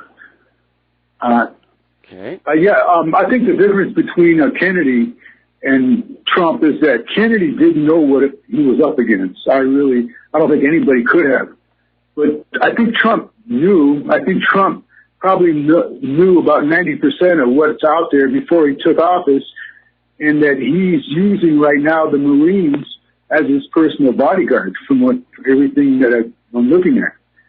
And you can't openly declare war on your enemy until you feel, like you can actually you're confident that you can prevail. And so I think that I'm hoping, I'm not saying I know for sure, but on the domestic front at least, I think that what he's doing is that he's keeping low key, he's assessing his strength and his loyalty and the enemy and their weaknesses. And that when he called for that calm before the storm, when he made that pronouncement, and you started seeing reports of these indictments and the Langley thing, okay, and I think those things happen. Again, I can't confirm that story about the Marines at Langley. I've seen the same story repeated endlessly all over the net. It's always coming from the same source. There is no confirmation. Yeah, but we have seen signs that the left has backed off a bit, like Nancy, Pelosi backing off on the impeachment thing. We've seen the left seem to back off, and they do seem to be really concerned.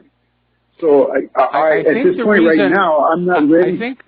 I think the reason that the left, the liberals, the Democrats are backing off a little bit is they realize that this entire year of crybaby tactics has damaged the brand. And they're already starting to plan for the midterm elections next year. So they're saying, okay, we have to put on a whole new front for the people to convince them we have matured, we've grown on up, we're not going to kick and scream if we don't get our way. So I think that's the reason why the liberal Democrats are pulling back. It's all for appearance's sake, because the way liberals are being perceived now, the polls don't indicate that they've got any support. Well, Mike, I think their long-term strategy is like they're pushing this harassment thing. It's not going away. They're accelerating it. They're making it to the point where they want to create a big crisis where it's a gender against gender thing. And if they next year and beyond they can get in the ballot box, they can have a battle between genders. That's what it looks like to me. Hillary tried that last year. Hillary tried that last year, and it didn't work. And you need to go back and look at the militant feminist movement of the 1990s, because you can only scream rape and assault so many times before people start tuning it out.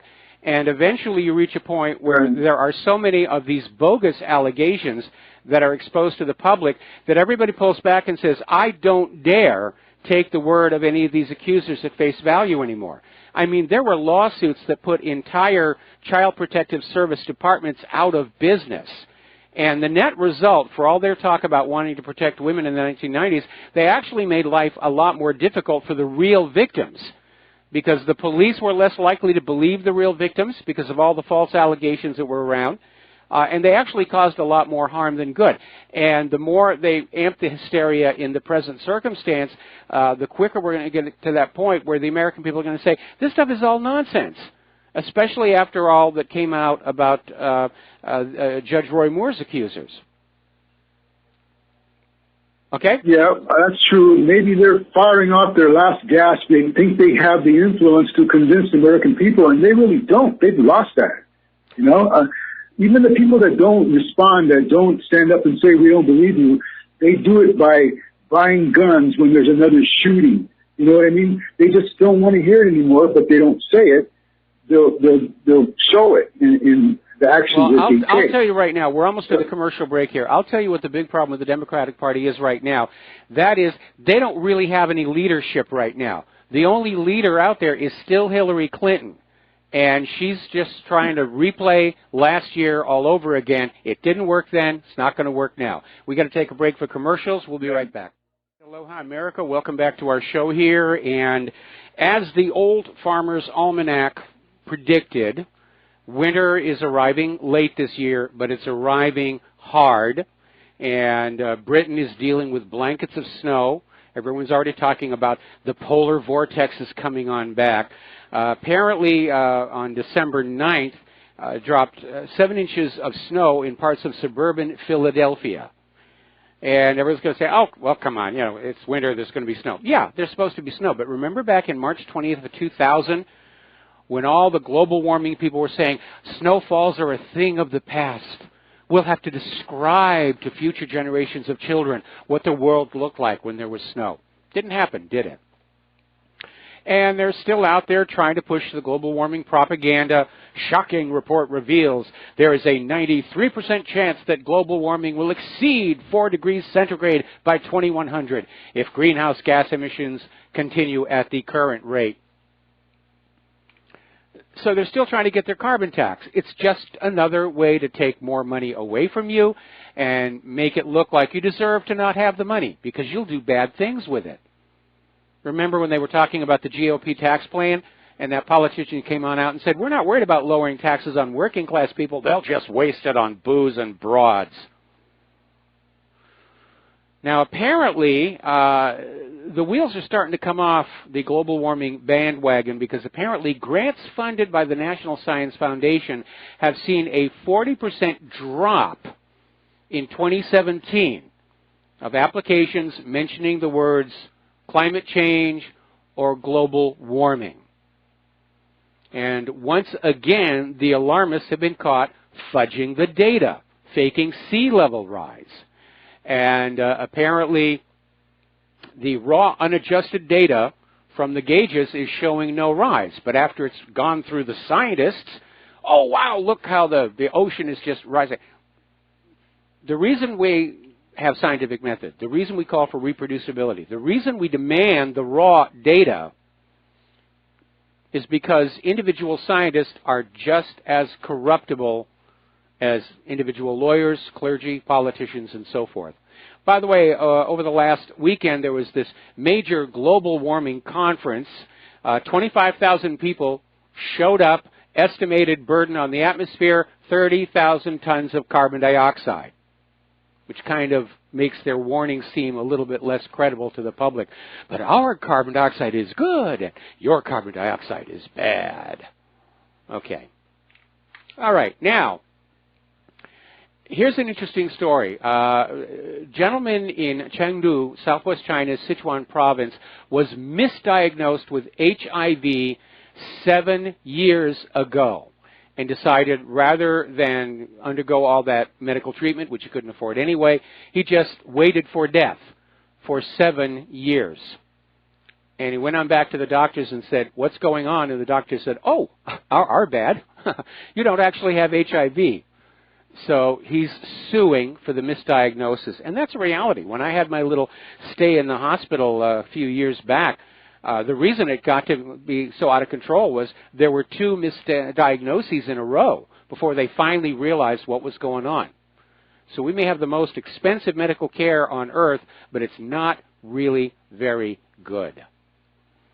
Another story coming on out from Natural News. Statins are the gateway drug for Big Pharma. If you take one, you'll need 4 or 5 more prescriptions just to deal with the side effects. Money, money, money, money, money, money, money coming on in. Sweden has now banned mandatory vaccinations over serious health concerns. All right, we're coming up here on our station identification. When we come on back from this, we're going to be talking with Mark Pendergrast, who is going to be talking about Jerry Sandusky and the rush to judgment. And there's sort of a moral lesson. It's relevant to what's going on. Aloha, America. Welcome back to our show, hour number 3. The phone lines are open, 800-313-9443. And joining us for this hour is Mark Pendergrast. He's an author. He's got a book out, The Most Hated Man in America, Jerry Sandusky and the Rush to Judgment. And it is germane to what is going on today with this witch hunt hysteria going on about sexual abuse allegations. And again, to clarify, some of these allegations are true, but some of them are not, and we need to be very, very careful that we don't destroy an innocent person's life. So, Mark, thank you for spending time with us today. Well, thank you for having me on your show. Well, so tell us a little bit about the book and how it came about and who Jerry Sandusky was. Well, first, I think everybody knows who Jerry Sandusky was, who's been alive for the last few years. He was a defensive coordinator for Penn State football team. He retired in 1999, very honored, whatever.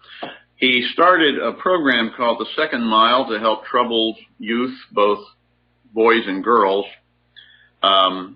And he was involved with helping with that program personally. And he was then accused of using the Second Mile sort of as a candy store to molest these children. And many, many accusers have come forward, something like 33 of them. And they have paid out. He was found guilty in a trial in 2012. He's in prison for the rest of his life unless some miracle happens. And they've paid over $100 million to basically anyone who has come forward to accuse him. And I think most people are quite sure that he's guilty because an assistant coach named Mike McQuarrie allegedly saw him abusing a child in the shower in 2001. However, it turns out that probably none of this is true, and he is an innocent man in prison. And I'm grateful to you for letting me speak about it, because so far there's been pretty much of a blackball of this information in the mass media. They've got their abuse narrative, and they're not interested in hearing alternate facts. You asked me how I got onto this case, and I would urge people to look at my website. It's called just markpendergrast.com, and that's spelled Pendergrast. You'll see I've written 14 books. Most of them have been very well reviewed in places like the New York Times or the Wall Street Journal. This one hasn't been reviewed anywhere yet because, as I say, it's a difficult thing to get out. One of the books that I wrote is called Memory Warp, and it also just came out. And so I hope we can talk about it too. It's called Memory Warp: How the Myth of Repressed Memory Arose and Refuses to Die. So I had written a book about this 20 years ago. I remember reading it. Called Victims of Memory. You read Victims of Memory? Yeah, I remember that because it was a big issue again during the 1990s when people who were all of a sudden being told, yeah, you experienced this, you don't remember it because you've got a repressed memory, but trust us, this actually happened to you. That's right. So it became a real epidemic in the late 1980s and during most of the 1990s. Mm-hmm. And most people think that it went away because memory scientists have basically demolished this idea. My book demolished this idea. And there were many lawsuits also against therapists who led people into believing these terrible things that turned out not to be true. So I think most people think that it went away, this kind of therapy. But it has not gone away, which is why I wrote Memory Warp. It's coming back in full measure. The new generation of millennials don't remember any of this and don't know any of it. And most of the therapists who did it still believe in this misguided idea that people repress memories of traumatic abuse. The fact of the matter is, we remember very well some things, and what we remember the best are the awful things that happen to us. And if you think about this, I think you'll know that's true. The worst things that happen to you are the ones that make the most impression. And that makes sense in terms of evolution because, you know, it behooves you to remember them so you can avoid the bad stuff. It's not that you repress it.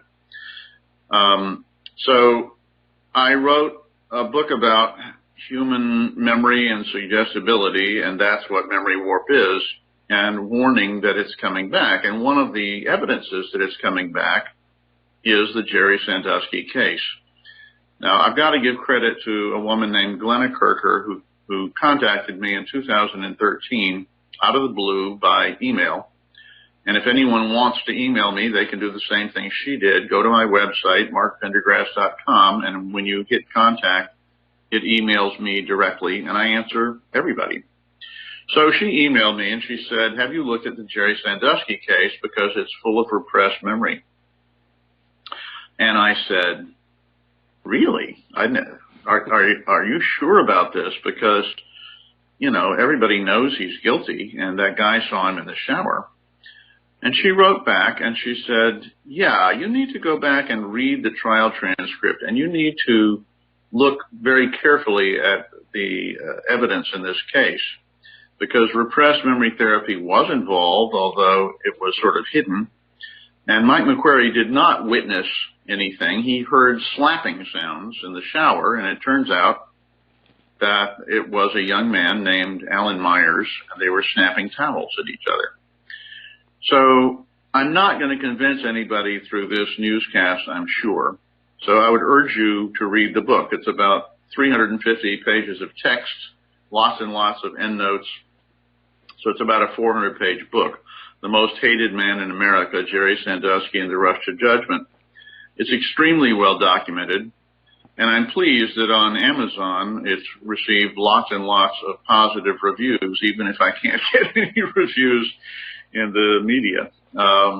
But I'll be glad to talk to you in whatever detail I can about it, and maybe by the end of the interview people will think that maybe there's more to this case than what we've been told.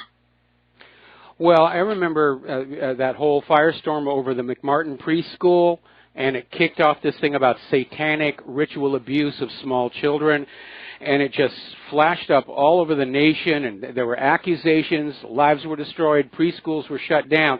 And in the end, the FBI came on out and said, we've investigated every single one of these allegations, and we did not actually find a single incident of satanic ritual abuse of children. It just caught the public's imagination, and they went with it. And in terms of the false memory therapist, it's well known people can be open to suggestion and convinced that they've actually seen or heard something that they didn't.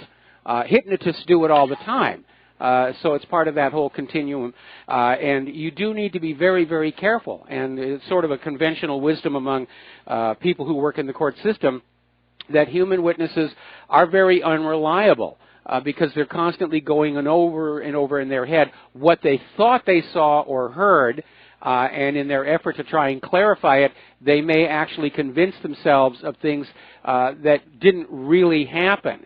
And there's not a new phenomenon here, because if you go back and you look at the stage play, later the movie, 12 Angry Men, there's that one person who obviously, without the glasses, couldn't see the crime being committed, yet was convinced that she recognized the accused as the perpetrator. That's a very real phenomenon. Well, Mike, you are very well educated on this subject. I'm delighted. Yeah, if people read Memory Warp, there's a chapter on these daycare cases, which began with McMartin in 1983. There were over 100 of them, and most of them involve preschoolers, and you can get a 3 or 4-year-old to say pretty much anything, especially if you're absolutely sure that they were abused. And they said the most outlandish things about how they were taken up in hot air balloons and abused in satanic cults, as you said.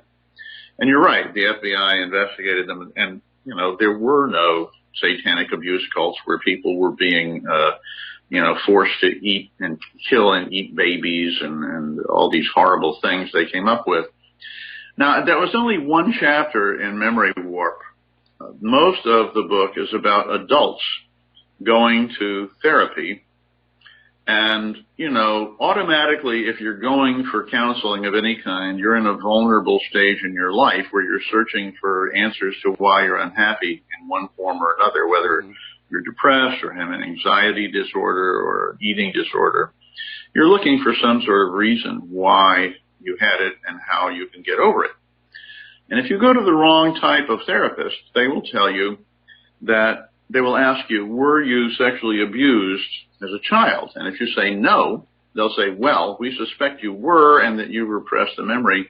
And I've had lots of people come in with exactly the same symptoms that you have.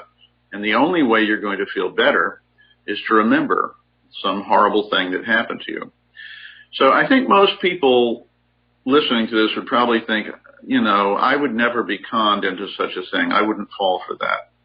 But unless you had listened to a show like this and were forewarned, I can assure you that you might very easily fall for it. Because what happens is people say, well, no, I wasn't sexually abused as a child. That's ridiculous. And the therapist says, well, you know, that's what lots of people have told me.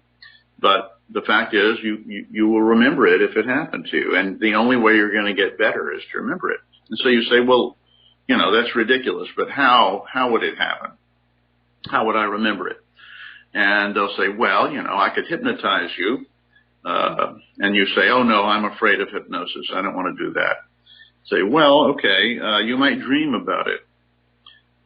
We won't push for it. We won't do anything invasive. But if you dream about it, it would prove that it happened. Or you might have a body memory. Your body remembers what the mind forgets. And so if you have some pain in your behind, maybe it means you were sodomized as a child. Or, you know, if your arm hurts, maybe somebody twisted your arm. Or maybe you'll have a flashback, a kind of a panic attack to this, and you'll see it in your mind. And often these memories come back in fragments, so you'll just see little parts of it. Well, all of this becomes a self-fulfilling prophecy, because people will then many people will obsess over it and think, could this possibly be true? Then they will have a dream about it. Yes. And that doesn't mean that it's true. Or they will have a panic attack. And many, many people do have panic attacks, which doesn't mean that anything happened to you. It means that you were worried about it and you've freaked yourself out. And the terrible thing about this kind of therapy is that it doesn't make people better. In general, it usually makes them much, much worse. In fact, the therapist will tell them that you have to get worse before you get better. Well, many of them get much, much worse, attempt suicide, lose their jobs, lose their careers, freak out, because often they come to believe that it was their parents, their father or their mother who did this to them, or their grandparents, or someone who was a caretaker when they were a child. And if you can imagine what that would do to somebody, to think that the person that was supposed to love them, that they had trusted, that was hugely meaningful in their life, was in reality this evil monster, it is very difficult to live with. So, you know, I have heard from people about this type of therapy now for over 2 decades. And it is coming back, and people need to be forewarned about it. So I'm very proud of Memory Warp, and I hope that people will read it. But I'm even more proud right now of The Most Hated Man in America, Jerry Sandusky, and The Rush to Judgment, because there's a man who is sitting in prison for the rest of his life whom I'm convinced is entirely innocent. And this case has cost probably over $1 billion, that's with a B, if you count all the lawyers who've been paid and all of the as I said, $100 million paid to the alleged victims. And it's an appalling case that nobody wants to look at. So I'm very happy you're willing to take a look at it, and we can talk about it in some detail. Well, you know, there's no question that there are serious miscarriages of justice in our history, and it's also true that government never wants to admit to it. The media won't cover it. Leonard Peltier comes to mind. James Earl Ray is another. Bruno Richard Hauptmann. Once the government has said this person is guilty, they don't want to turn around and say we were wrong, because it undermines public trust in the justice system. But in listening to I don't know about some of the cases you just talked about in detail. So I would have to look at them. One of the things that I definitely have vowed in this is not to jump to conclusions about guilt or innocence in any of these cases. And to look at them. It seems fairly, you mentioned the hysteria over sexual harassment right now. Mm-hmm.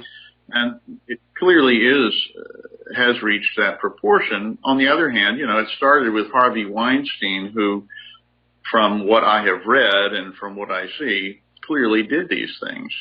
And many, as you pointed out, of the people who have been pilloried probably did do these things. On the other hand, I wrote an article I live in Vermont. I wrote in a local publication called the Vermont Digger about the Garrison Keillor case, and that seems completely insane to me. From everything we know, the big thing he did was to pat somebody on the back and his hand went under their T-shirt. So that's insane. So a lot of these hysteria cases, they will take almost anything as being sexual abuse. Mm-hmm. So at any rate, I'm rambling a bit, but you sound like you know a lot about this. As I mentioned earlier in the show, these things can be a matter of fashion, and one person's flirtation can be somebody else's sexual assault. But one of the problems we have with the liberal establishment in this country right now is they're trying to convince everybody to be offended by everything. And as I like to tell people, when I was working in Europe on film projects in the 1980s, the women who worked at those companies, they expected flirtation. And if they didn't get it, you were going to find that your work wasn't getting done. So these are driven by fashion. But in the current climate where everybody is triggered by everything, we're getting into this idea where the allegation alone should be enough to destroy a life, and that is absolutely wrong. Yes, Weinstein did what he did for the most part. I worked in the film industry for a lot of years, and I got to see a lot of that. But again, we have to be very careful because there are some innocent people like Judge Roy Moore, where it's come on out that the allegations were just ginned up out of thin air, a forged yearbook entry. Oh, is that right? That's the first I've heard of that. I had assumed that he probably did do this. That's not true, huh? No, it isn't. Beverly Nelson has now admitted that she wrote part of that yearbook entry that Gloria Allred was using to try and smear him in this Alabama election.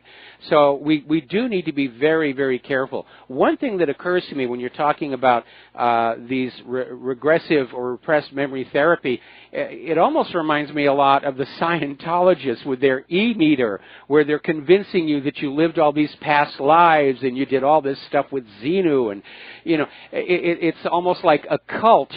And we know that modern psychology, psychiatry isn't really a science. There's no machine that you can put on somebody's forehead that says manic, depressive, schizoid, or whatever. It's always a subjective opinion of the practitioner, most of whom have a bias to keep you in the therapy experience for as long as they possibly can to maximize their fees. Well, Mike, you've said a bunch of things I'd like to react to. Okay. And I agree with much of it, but not necessarily all of it. I have to reveal something to you. I am a dyed-in-the-wool liberal, or at least I used to call myself that. Now I don't call myself either liberal or conservative. I call myself a skeptic and a thinker. Okay, we're going to have to take a break here. I'm sorry to cut you off, Mark, but we're going to have to take a break for commercials, and we'll be right back. Aloha, America. Welcome back to our show here. We're talking with Mark Pendergrast. He's author of a whole bunch of books. The one we're talking about now is The Most Hated Man in America, Jerry Sandusky. And, Mark, I'm going to give you a little bit of a heads up. Our commercial breaks are spaced rather unevenly, so don't let that catch you by surprise. And if it's okay with you, we have a caller waiting on the line who'd like to talk to you. Okay. Before you do your caller, I want to just say, I was listening to your ads. I wrote a book called Inside the Outbreaks, which is a history of the Epidemic Intelligence Service, which is part of the Center for Disease Control and Prevention. And I completely object to them saying that vaccines are evil and terrible. They save many, many lives. So I just need to throw that in. And, all this paranoia over global government. I mean, you and I could have a big... let's stick to the subject of repressed memories and the Sandusky case, and I'm fine. Okay, well then let's take a phone call here. We're talking to Chris in St. Petersburg. Chris, aloha. Do you have a question for our guest? Yes. I'm wondering, do you feel, Mark, that there is no such thing as repressed memories, that it doesn't exist? Yeah, pretty much, yes. Freud came up with this notion in 1895 that terrible trauma, usually sexual abuse of children, is so awful that you completely forget it. Freud forced his clients into, quote, remembering this sort of thing, and I do hope you'll pick up Memory Warp and read. There's a chapter in it called A Brief History talking about Freud, and then it was sort of resuscitated by mostly feminist therapists in the late 1980s, and you know, about 80% of the American public believes in this, so it's quite common, but there's absolutely no science behind it. I did find a few cases of people who forgot real sex abuse and then remembered it later, but they weren't, it wasn't like, you know, years of being raped. It was like usually being fondled or somebody exposed themselves to you. And I came to realize that most of these weren't traumatic at the time. They were confusing. I'm not trying to forgive these actions. They're not okay. But they weren't perceived as horrible events, and they just forgot them, and then something reminded them of them, and they remembered it. But that's very, very different from the cases of, you know, people being molested for years at a time and threatened and then suddenly remembering it, supposedly. So well, no, I don't believe in that. Single events are not going to really stick in your consciousness. And when this whole situation about Weinstein came on up, when I was working in the film industry, there were two occasions when a couple of gay stars hit on me. And at the time, I didn't think it was a big deal. And so I'd kind of forgotten about it, but it wasn't traumatic. But then when this whole thing came on up, I said, yeah, this stuff does go on. And actually, I was a little flattered at the time. But that's another story entirely. Anyway, it's not a matter of repressing it. It's a matter of sort of, you know, just not thinking about it for a while. Well, I would like to add that my two nephews, over 2 weeks of them having been taken by my brother, experienced a lot of abuse, and now they don't remember it. They had cigarette burns all over their legs before a court hearing at which they appeared, and my brother was stripped of any custody. But I believe myself that meditation can solve all problems. And also my mother, in a head-on collision that made her a paraplegic, an oil truck hit her that my late mother became a paraplegic from, and others saw the head-on collision. She doesn't remember anything except for the oil truck heading towards her over the hill. Well, let me comment on that. With your mother, which I'm very sorry to hear that happened to her. That has nothing to do with repressed memories. That has to do with organic brain damage, and that happens very frequently. That if somebody has a terrible shock to their brain, then they're not going to remember it. In terms of the children who were burned by cigarettes and don't remember it, that's very hard to believe. I would have to look at that case specifically. Okay, well, Chris, you know, I would like them to do the same in order to integrate them. But I understand. I agree with you that integrating false memories, I feel, can be traumatizing. But then again, them integrating correct memories would be therapeutic. And I suggest that folks test their memories in order to integrate them, in order to try to validate them with other people. And this existence is much more intricate than anyone knows, as shown by the Mandela effect. That's another topic, I feel, but it all does tie together. And I know I agree that a hypnotherapist can ask leading questions, and so the patient can try to be obliging to that hypnotherapist by answering those leading questions with fabricated false memories. And you know, instead of trying to convince someone that they've been hypnotized by showing them that we got to take another break. I'm sorry, Chris. We got to take another break for commercials. We'll be back with another phone call after these few words. Aloha, America. Welcome back to our show. We're talking with Mark Pendergrast, who's the author of The Most Hated Man in America, Jerry Sandusky. And we're going to get back to that here very, very quickly. But I wanted to make a point. One area where the so-called repressed memory therapists may be a little bit less than honest with their clients is you need to remember there's a difference between a memory that's repressed and one that is merely lost. And if you are my age, and if you are, I feel sorry for you, you've probably already had this experience where some smell, some picture, some image will all of a sudden pop back something you haven't thought about for a lot of years. And it's not traumatic and it's not evil. I had one where somebody fixed some iced tea and they did it in a specific way that reminded me of my mother fixing iced tea when I was like 2. Okay, that's not a repressed memory. It's a misplaced memory, and that's a very real phenomenon.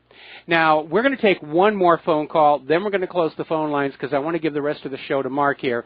So, James in Ohio, aloha. Welcome to the show. What's on your mind? I agree that leading the witness and hypnosis are not the best way to deal with victims of abuse. However, I want to make 2 points and get your guest's response to them. Number one, Dr. Michael Persinger, who writes papers about accessing every human brain on the planet through some kind of electromagnetic means, sits on the board of something called the False Memory Syndrome Foundation. And 2 members, Ralph Underwager and his wife, gave an interview with a Dutch pedophile publication, Paidika, in which they said that love between adults and children is God's love. And they said they were going to kick them. They said they were going to kick them off board. The False Memory Syndrome Foundation gives expert testimony in cases of pedophiles to discredit the child witnesses. But they said they were going to kick them off the board, and they never did. Number 2, Colonel Michael Aquino, who administrated over the Presidio in San Francisco, was also head of the Temple of Set, and all these kids in the daycare center started showing up with a wide array of STDs, and nobody ever got in any trouble. Nobody even got fired for it. So I wanted your response on those. Hi. So you're going to have to read my book, read Memory Warp, and then I think you can get back to me. But in terms of the False Memory Syndrome Foundation, I did write about the Underwagers about Ralph Underwager and that horrible interview they gave that you're absolutely right about in Victims of Memory. That was a long, long time ago. But I will tell you that the False Memory Syndrome Foundation is in general founded on decent science. Elizabeth Loftus, who is someone that I completely respect and who wrote nice comments about my Sandusky book and Memory Warp, and who is probably the premier memory scientist in the world, certainly on memory distortion. She's been on their board for a long time, too.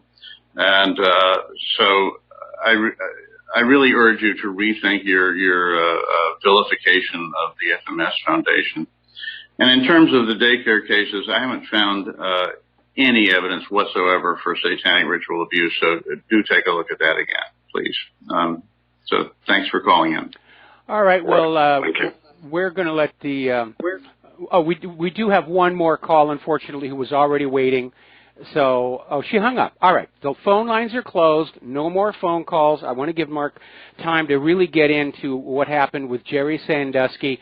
So, Mark, give us the story as you know it. Okay.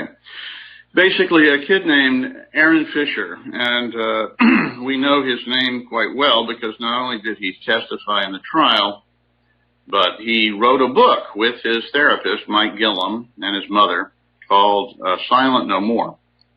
And I would urge people to read that too because it's extremely revealing. Without him and without his therapist, the case against Sandusky would never have happened.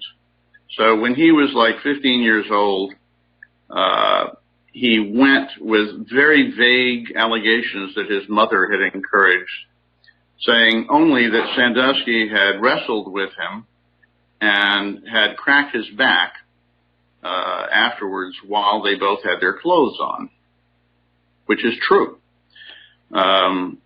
But Gillum was sure that there was more to it.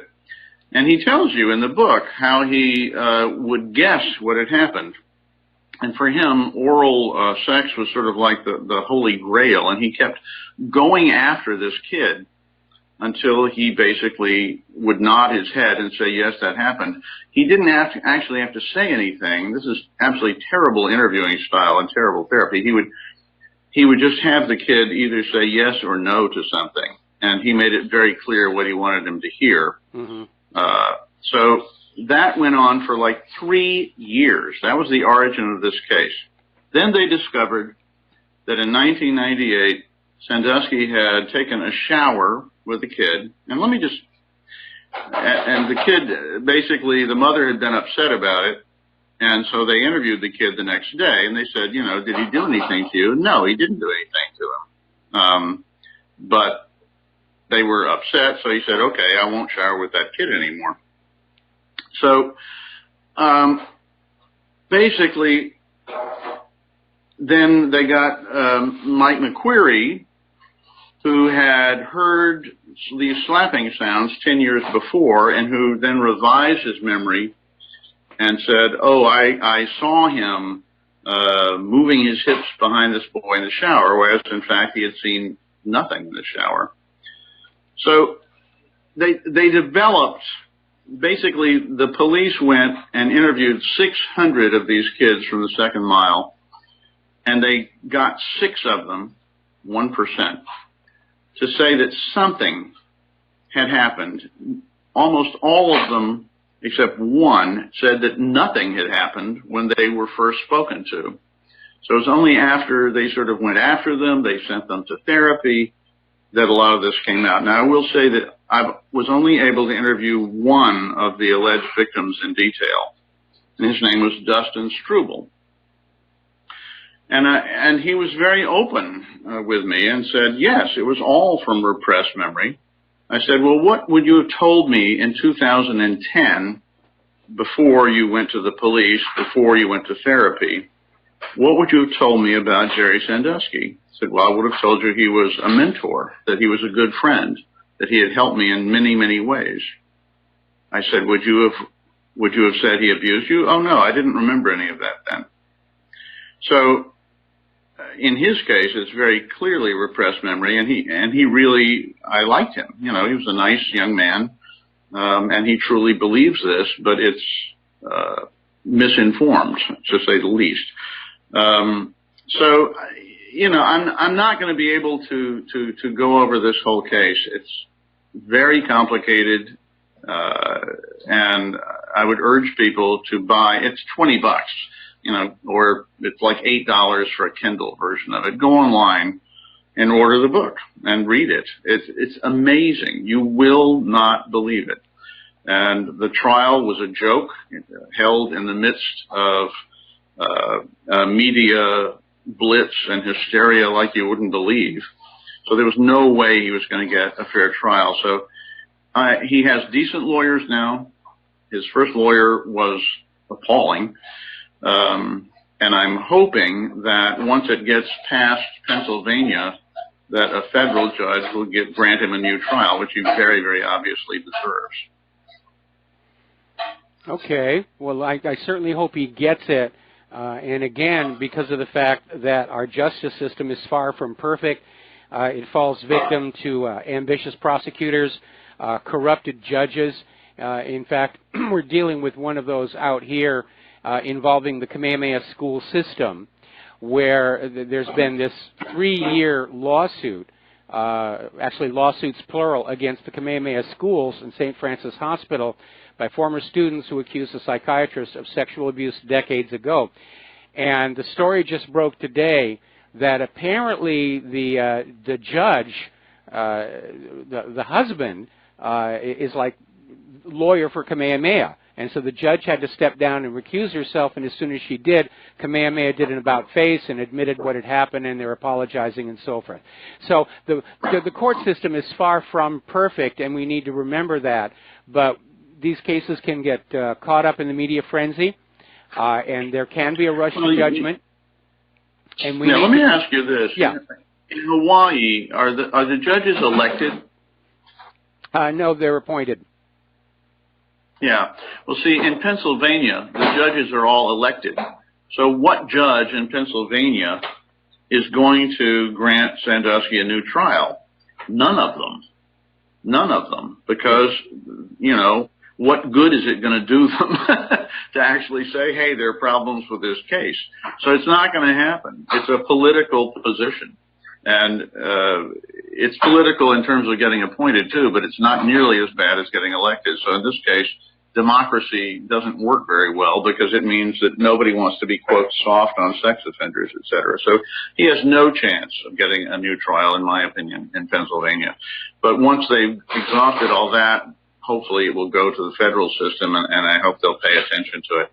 But you're right. I mean, there are many, you know, the DNA exonerations have shown very clearly that particularly in emotionally volatile cases such as rape or murder, the prosecutors will get an idea of who did it, and they will not only pursue that, they will ignore any evidence that leads to somebody else, which is awful because many rapists and murderers have gone free because they've glommed onto the wrong person. And we know this, but we don't seem to learn from it. It just keeps happening over and over again. Well, that's partly the system protecting itself. They don't want to admit they make these mistakes. The justice system needs the American people to believe that justice is blind, that it is fair, that it protects the innocent and it punishes the guilty, but the reality is quite the contrary. A lot of innocent people have been sent to jail. Remember when Frederick Whitehurst, the former head of the FBI crime lab, blew the whistle that the FBI was rigging lab results to favor prosecutors, and they had to go back and review hundreds of cases, and a lot of people got released from prison because they didn't deserve to be there. But the system doesn't want to have that image, and that's why they don't want to go back to any of these cases where there might have been a horrific miscarriage of justice. And it's the media terrible. doesn't want to do it either. The media, you know, you might have one or two movies or something on 60 Minutes showing one of these cases, and everybody says, "Oh, isn't this horrible?" But it's almost the norm. It's terrifying. If you are somebody who is accused, particularly of sexual abuse, in this country, you're going to be assumed to be guilty until proven innocent. Yeah. And that's, you know, not the way the system is supposed to work. And in most of these cases, there was no crime in the first place, so there's no DNA evidence that's going to clear anybody. They can't clear their name because there's no evidence because there was no crime.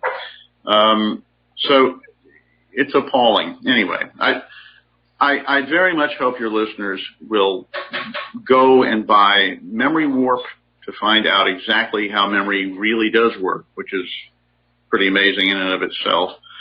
What happened with this epidemic back in the 90s, why it's coming back. And I hope they'll read The Most Hated Man in America, the incredible saga of what happened to Jerry Sandusky, who, as far as I can figure out, was a decent man who had absolutely no sense of what was politically correct. He grew up in a recreation center that his father and mother ran. They didn't have their own shower. He took showers with men and kids all during the time he grew up.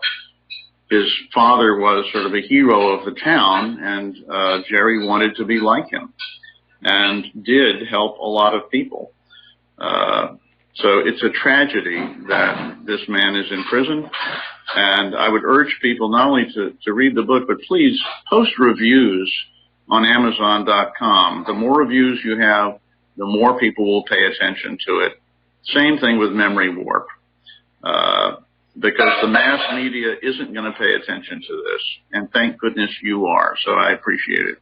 Well, we've already posted links both to your website and to someplace where they can buy the book at whatreallyhappened.com. And I guess at this point we're going to go ahead and let you go unless you got something else you want to share with us. No, my wife is, you can probably hear her in the background making dinner, so I better go. Yes, it sounds delicious. Tell your wife it sounds delicious back there. We're going to let you go, and that was Mark Pendergrast, again, the most hated man in America. And the reason I wanted to get him on here is because I do remember very clearly during the militant feminist movement of the 1990s, how innocent men were being sent to prison, or at the very least having their lives ruined over bogus allegations. And I remember, I didn't realize this was the same guy. I remember reading about false memories back then, connected with McMartin and how, let's face it, little tiny kids, they want approval, whether it's from their parents or from the therapist. And if you put enough pressure on the kid to where they feel they're going to be approved of if they say certain things, they're going to say certain things. So again, in terms of the current context of politicians, some of these allegations are probably true. Some of the politicians have admitted they were true, but we have to take it on a case-by-case basis. We have an obligation to protect the innocent from these kind of pointless smear jobs, such as we saw directed against Judge Roy Moore here. All righty, moving on here. We're going to go ahead and open the phone lines if anybody wants to make a call. We're almost at the end of the show here. Story coming out of sorendryer.com. Apparently, research is now showing that ADHD drugs decrease academic performance in children. Drugs like Ritalin and Adderall are actually causing the students taking these drugs to perform worse in school than if they weren't taking any medications at all. This is coming out of Princeton University, Cornell University, and the University of Toronto. And they all found that the administration of these drugs to children, which is supposed to help them focus in class, actually leaves students at a deficit and unable to focus and pay attention. But it makes money, and that's all that really counts. We'll be back with the last segment of our program after these few words. Erica, welcome back to our show. Last segment of our program today. We're going to take one more phone call. Mateus in Canada, aloha. Welcome to the show. What's on your mind? Hey, Michael. How's it going? In 2013, Whole Foods promised everybody that they were going to label GMO by 2018, and they milked this positive PR and advertising and word of mouth for 4 years until this year, the year before they have to come through with their promise, and then they just canceled it. And that's just a complete outrage. It's fraud. There's all this goodwill, all these people like me supporting the only place that's committed to GMO labeling. It's a total scam. And then it reminds me of your story about the cluster bombs, where we were supposed to have cluster bombs outlawed by 2019, and then now they just changed their mind. Well, in the case of Whole Foods, they just changed owners, didn't they? That's right. Okay, well, I think the new owners just came in with a different idea. But you know what's really interesting? I think there's going to be GMO-free food in U.S. markets very soon, but it's going to be coming from Russia because Putin has declared Russia GMO-free. Apparently, they've really studied it and decided this is not something they want in their country. And they've gone so far that any farmer who agrees to produce only organic fruits and vegetables is getting free land. They're giving farmland away to anybody who will grow non-GMO organic fruits and vegetables. That's a good deal. Yeah, that's good. Yeah, that's really good. The other half of my point, which is related to this, is that the reason that they are so bold to say they're going to ban cluster bombs and then at the last minute take it back is because of our reaction as a people. We just let them get away with it. And it's like if you act like sheep, the wolves are going to come and feed on you, and all it takes for evil to prosper is for good men to do nothing. I mean, what is wrong with us? We're like they call us human resources, like we're livestock. Yes, that's how they treat us. They treat us like we're livestock. So in a way, we're asking what for we're this. going to eat, what we can't eat. They decide what medicines we'll be forced to take, what medicines we're not allowed to take. Yeah, the government treats us all like we're livestock.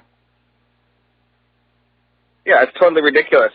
And then just regarding last time I called in, I made a comment about karma, that many people believe in karma. I didn't hear the context of what I was agreeing to until later, that someone was saying that black people deserve their slavery. So I definitely do not agree with that, and I apologize for making it sound like I was endorsing that. I just generally believe what goes around comes around. In physics, every action has an equal and opposite reaction. In philosophy, in religion, it's live by the sword, died by the sword, do unto your others as you have done unto you. It's just general common sense, but and I also had forgotten what I was talking about last time I called in. Well, so, first of all, we're almost at the end of the show. We're at the end of the show, and I'm going to tell you, I disagree with the idea of karma. I don't think our future is immutably set for us to follow during our lives, that we can change the course of our life many, many times based on what we decide is important at any given moment. So I don't think there's such a thing as karma, and I don't think anybody deserves to be a slave, regardless of color. Unfortunately, we all are to that 1040 form, but I don't think... Just make sure that your karma doesn't run over your dogma. Yeah, I was going to say that one myself. Okay, there's the music. Thank you for the phone call. We're going to let you go. Please stay tuned for the John Stedmiller program. He's got a lot of interesting things to share with you. We're going to be back here tomorrow on the Republic Broadcasting Network. Until then, please share everything you learn here with everybody that you know on social media, email, chat rooms, whatever. This is a fight, literally, for the future, not only of our country, but of the safety of the world itself. We're at war with war. I need your help to do it. We'll be back tomorrow.